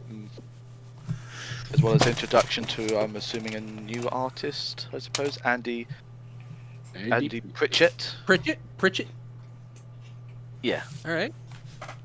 So, yeah, so this one's great. So, it's, I guess I'll do it. It starts off with a hippo by the name of the Yob busting out of a bank with a bag full of American dollars, I guess. Yeah, that's odd. And it's set And- Newton City. Yeah. Out of Dimension America, of course. New Tech City. And, yeah, so Sonic shows up, and he's like, aha, a villain I can stop, probably. And, like, when he goes to do it, some, like, civilians is like, stop it right there. No, these Zed monkeys are here. And here they are, the Zed monkeys, which are just not least bit subtle. It's just, they're not even- we've got cycle clips, which I don't. I get it, Cyclops, but I don't understand what cycle clips means. Gray you'll find out. jeans instead of Jean Grey, and we got armpit instead of Gambit, Chimpoline, and Snow Monkey. Yeah. Yeah, it's not even a real character. It's just a pile of snow. All he does is melt over the course of the comics. Yeah, they just really weren't trying with this one. And also, like, Chimpoline has corks on the end of his blades because I guess, like, oh, we can't have pointy objects in a comic. Health and safety. I guess he's Australian. They've always So yeah, the heroes show up and they just stand around because it's now hero hour, and which means that they have to spend the next hour posing and looking intimidating while the yob runs away. And so Sonic's like, this is really stupid. Even by this universe's standards, something's got to be up. And so he decides to go and find. Well, first off, he decides to stop the yob. And get him arrested, and then goes to the Zed mansion to find Professor Zed, the school for gifted monkeys, and Professor Zed just standing in there posing and flexing his muscles, and Sonic confronts him just as the Zed monkeys arrive, and they all try and attack Sonic, but Sonic just creates a tornado around Professor Zed to reveal that it was Mad Mino, their arch enemy, who was just pretending to be Professor Zed by wearing a very terrible costume. And then the Zed monkeys realize, oh shit, we've just been tricked. We've been posing for an hour and letting criminals get away for nothing. So instead, we're going to sulk for an hour every day. Sonic's like, I fucking hate it here. Yes, tune in next time when we get to see the epic crossover of the Zed monkeys meet the Sulk. And a fantastic fish. Hey. Sure, why not? So real quick, my favorite X-Men, by the way, is Iceman. But just to see Snow Monkey do nothing but slowly melt over the course of the comic is so fucking funny. Like he's even got an onomatopoeia for it. It just melts. Give me a wheelbarrow. Yeah. Carrying him around in a wheelbarrow. Oh yeah, she says, has anyone figured out what my powers are yet? Poor girl. And all Chimpoline's power does is just snarl loudly. Just literally just shouting snarl. Yeah. Snarl! Yeah, then of course, yeah, Armpits version is just shooting out like Green lightning lightning bolts. From bolts. his, green lightning bolts from his awesome armpits. Oh fuck! While this is Cycle stupid. Clip just basically just throws a whole bunch of bicycle clips. Oh yeah. Oh yeah, Because there's every- a connection there. And also, this is really good timing considering the new trailer of Wolverine and Deadpool is now out. Yeah! Oh yeah. Maybe they'll make a Looks like reference that. to this comic. I'm sure they will. Absolutely not. Yeah, clearly Like, we need. I don't know. There's a character called Red Paul who just likes eating bread. Yeah. Well, clearly they got to get Snow Monkey in there as a cameo. He's clearly the best character. Well, he needs his own spin-off show in the Tech City universe. Jesus Oh yeah, I mean like, and of course even like snow monkeys, like even despite not just being made of snow, is still managing to somehow sulk with the other monkeys. Just like, ugh. What's wrong with my life? Alright, I'm just snow.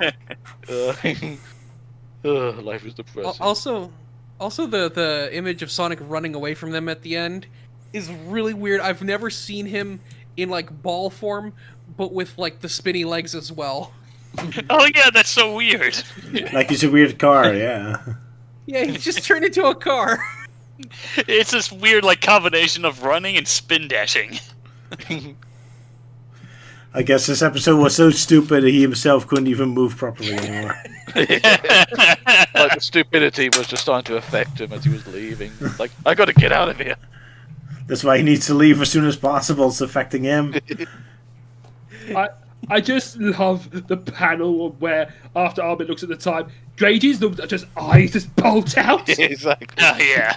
Holy shit! She's like shocked. Oh my god, it's 10 o'clock. Oh my god, there's a jean sale! Hero hour, strike a pose. Ooh. Jeans, oh my god. And of course Sonic just does like a mild Monty Python sort of reference, like, what are you guys standing around for? Get on with it! And of course the others just look at him with like, you know, with disgust, like, how dare you insult these people? Also, I wonder what was with the two kids on the sofa with the bad guy at the end. Like Professor said, it's like two random kids on the sofa. Yeah. Oh, Well, there's 'cause- like the junior Z monkeys, because it's the school for the gifted monkey. yeah, Oh, it's- right. it's Yeah. Parody of the X Mansion, where like they teach young mutants to be future superheroes. So just put Yeah, the kids on the sofa to watch a guy who flexes muscles. Of course. In this universe. Yeah, yeah, the kid there is just like, oh wow, muscles!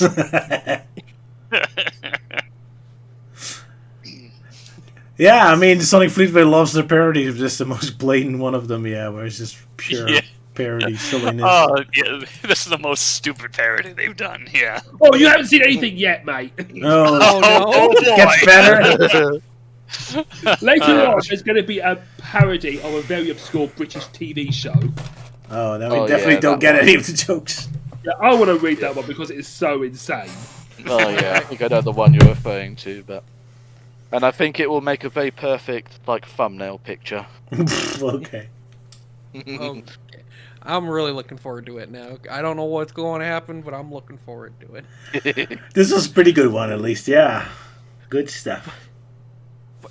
But yeah, the freaking hippo named the Yob is so fun. It's like, so if anyone doesn't get it, it's the Blob from X-Men, whose powers are that he can't be moved. That's it. The fact that he's fat has nothing to do with his powers, by the way. He just like is fat, and his powers are that he can't be moved. So a fun fact about this is there's also the character from the X-Men called Juggernaut, whose powers are that he cannot be stopped. So a literal unstoppable force and an immovable object. And they have collided before, and what happened was that the Juggernaut kept moving, and the Blob took the ground with him. Wow. Okay. That's creative. Yeah, wacky stuff. That Also, answers that. another weird fact is that the Juggernaut is Professor X's stepbrother. Oh, Yep. All right. Kane Marco. And he's actually not a mutant. His powers are magical in nature. Of course they are. Magic. Yeah, Dick. Oh, well. But yeah, I always find it fun. Always find it funny how, like, Cycle Clip is basically just kind of just stands there, like trying to look heroic, but yet you can tell it's like very monkey-like. It's like Yeah, that's true. even when like he breaks into like the Z Mansion, he's just like posing in like a more sort of like puffy sort of like, what are you doing? That's a good point, yeah. Keep out of her monkey man. business. Good stuff. Yep. Right. Guess we're about finished. Want to bring up Yeah. one piece of fan art I kind of liked. Almost reminds you of Sonic Battle's art style, even though it is way before that game's time. That's kind of interesting. Looks very with the black outlines and the shiny stuff. Yeah. I thought it was kind of cool, so I wanted to highlight that for a bit. It's just yeah, we're gonna have to wait a moment until the stream catches up with us, which is about 15 seconds. All right. Then I'll just admire the MySpace. Oh yeah, while that you one. wait. Sonic's family tree. Just bulldozes a freaking tree. His own family tree, no less. Oh boy, Sonic Prime's characters would be getting a nightmare from that. Not the What? Green No, Hill they Zone tree. Ah. This artwork predicted the future. It predicts I Sonic was Battle gonna- art cell yeah. as Sonic Prime. Yeah. I was just gonna say, like the the other artwork that's on the bottom left, I'm just wondering, like, why is a young kid drawn Sonic going to the pub? I just don't blow knobs. Because it makes me think of that Monty Python skit in Meaning of Life with the where they have to find the fish. Oh right, yeah, it does look like Yes. that. But to be fair, if I was Sonic and I suddenly looked like that, I'd probably also go to the pub. Just like free. Well, I mean, with all the crazy shit he's been doing with the chaotics in the zone, I imagine he would go to the pub regularly. So yeah, Even the what do you picture think? says, "Warning: large glasses can seriously stretch your arms." Even they had to mock that. No, poor kid trying that. Oh well. Well, apparently, that a shame. Like he didn't leave his name and address, Ouch. Aw. so Oh, it means he doesn't get the free Sega Mega Hog tax. I love the fan art picture from '96 with the chaotics trying to break into a Mega Drive. Oh yeah, Manic being like hitting it, it's like let me in. I want to be part of this family. Oh yeah, it's the like. What's SBO's? Yeah, what's SBO's literally just kicking it. It's like, I hate you and everything you stand for, Sega. I didn't prepare that one. I'm looking for it.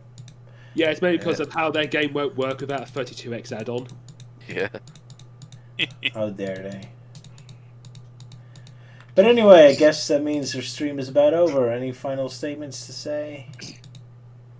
Well, I might as well throw in a quick plug-in for, right, so, so I do a series of Archie Sonic character files and, talking about the characters in that comic series. And, recently I posted a video where, me and Salah got to, have some fun and talking about, Archie's take on E123 Omega. So go and check that out for our first co-op episode for Archie Sonic character files. Hell yeah. It was a lot of fun to do. Yeah, it was nice. Yeah. Even if there was that one goof up that I did with talking about with the whole E series robot bit. Oh yeah, when I said phi and you thought I said 5. Yeah. I keep forgetting 5 was a thing. Yeah. Well, because he was only Sonic Battle, so. And Yeah, it Battle wasn't exclusive, really yeah. important to the plot of that game either. Yeah, the coach doesn't know that he was just like a recolor of Emerald. So yeah. Yeah. Poor Phi. Yep. And so Gets I thought his name. wrong, and What'd you say? they get his name wrong, and then we mix him up with another robot entirely. Yeah. Well, funny enough, I always thought his name was like pronounced Fee. It does look like what it's pronounced, and the letter after looks like Chi, but it's Phi and Kai.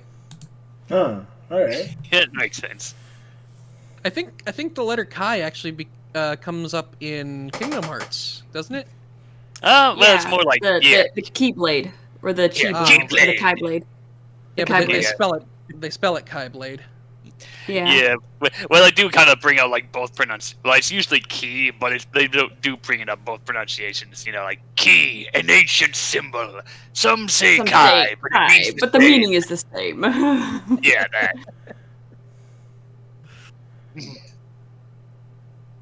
that. I could quickly talk about that. As I voice act for a forthcoming game called Glide the Dragon, the animated intro is now out, is on online. Oh yeah, and the demo was coming out within Yes, a in week. 2 months' time. Apparently, June the 10th. June the 10th. Oh, 10th. I thought it was earlier, but alright, Okay. cool. Yeah, I've been wondering about that game. Yeah. Looking Okay. forward to it. Yeah, I'm Shame I still don't- Yeah. doing voiceover work for NPC interactions. Alrighty, yeah. Uh, You're one of the main characters and up here in the intro, yeah. Pretty awesome. I've also been cast in something recently. I don't know if I'm allowed to talk about. I haven't been told I'm not allowed to, but Keep it vague then, yeah, I guess? Yeah. Keep it as vague as possible. It's Lego animated and it's related to DC Comics. Alrighty. Interesting. Yeah, be interesting. Nice. Lego DC. Cool. Guess we'll see what that's all about. I kind of like the Lego Batman games.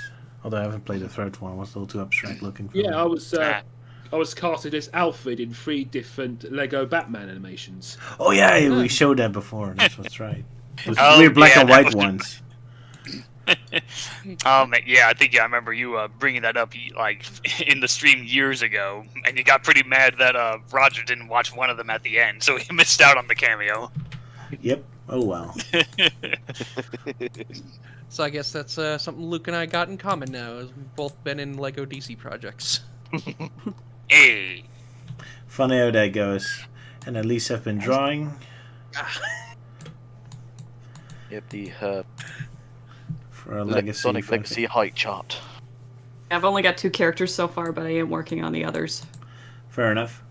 But mostly, I wanted to show this to like for my own satisfaction of like height comparison for the human characters and the Mobian characters. You make the Mobius a lot bigger than they were in the other games. This is now almost I think as I big as scaled humans. Sonic up about a foot. Yeah. Actually, Exactly I a scaled foot. him. So they're no longer Oh, yeah. children in comparison with the scale of the humans. All right. Yeah, well, Alex, she's a teenager, so. Makes sense. Well, also it's because it's that for some characters, not just Sonic and Next Gen, but also with Shadow and Maria, there are times where it's like the Mobians like carry the humans. It's sometimes, so it's like how do I adjust the proportions so it doesn't look too awkward? Because I remember at Sonic X when they had that episode with Helen, and Sonic takes her out of the wheelchair at one point to run up into the helicopter. So, yes, I was thinking, like that, where it's like if a time comes, which I hope is not too often, where it's like he has to carry her to safety, then it's like I got to make sure their proportions are right so it doesn't look wonky. Fair enough. Yeah, Legacy, I scaled the Mobian characters up, I think, about a foot. So, All right. but then I made the humans a little bit more anime-esque. Yeah, probably better if they look a little bit more smooth. Sonic Avenger is a little too stiff in their human designs. Oh well. All right, so I'm You have gonna something- actually I'm gonna link the YouTube channel of the person making the thing I'm working on. All right. Good idea. They apparently do a lot of Lego comic stuff. So Oh yeah, there it is. gives me high hopes for the project I'm currently part of. Lego Boy Art Productions, Yeah, starring Santa Commander as Starring me. unknown. as unknown. the unknown. It is a character with heavy ties to one of my favorite DC characters, so I'm really excited for this in particular. Alrighty then. Be looking forward to that. So that's 3 Yeah. YouTube things you can watch if you're bored, which nobody is, because there's so much to do on the internet. Yeah. So much to do on the internet. You started like 10 a.m. with so much stuff on the doing, and then you look at the clocks like, oh shit, it's like midnight. Indeed, just like the stream has been going on for almost 3 hours, so we did a good job again. Yeah, I was. One thing I was gonna wondering, like, if you got with the thumbnail, like, Yeah. did you notice like Ingo in the thumbnail? Sorry, what did I notice in this thumbnail? Ingo. Dingo. Because Oh, yeah, I saw I'm just- that. Oh, it's yeah, Yeah. enjoying the music as opposed to Sleet and Robotnik. Yeah, but why is he looking like that? I haven't. Is he looking Sonya? Sonya isn't here. Right? Oh, this is below him. No. No. No, I didn't. No. Yeah. Well, apparently it's a bit hard to notice because of how it's been coloured. Basically, Dingo is looking like that because he's got earplugs, and there happen to be extra robot duplicate babies that he's using as earplugs. Oh, my God. Oh, that's dark.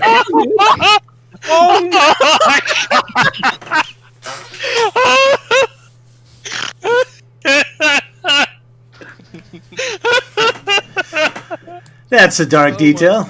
Yeah. I mean, I was just wondering if anyone even noticed. Nope, I did not notice Absolutely that. not. Nope.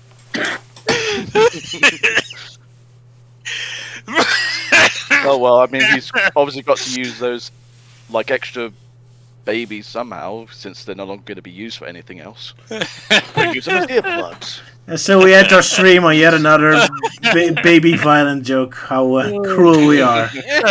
Sorry, people. And that's why you should never let Dingo be your babysitter. No. Oh God, I did not notice that.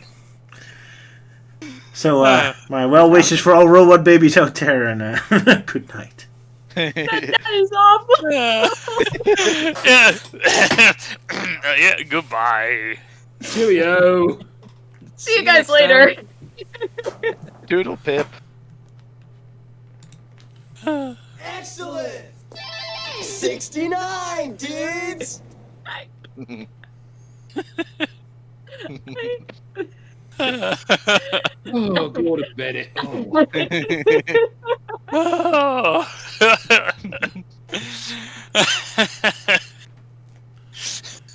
Gosh.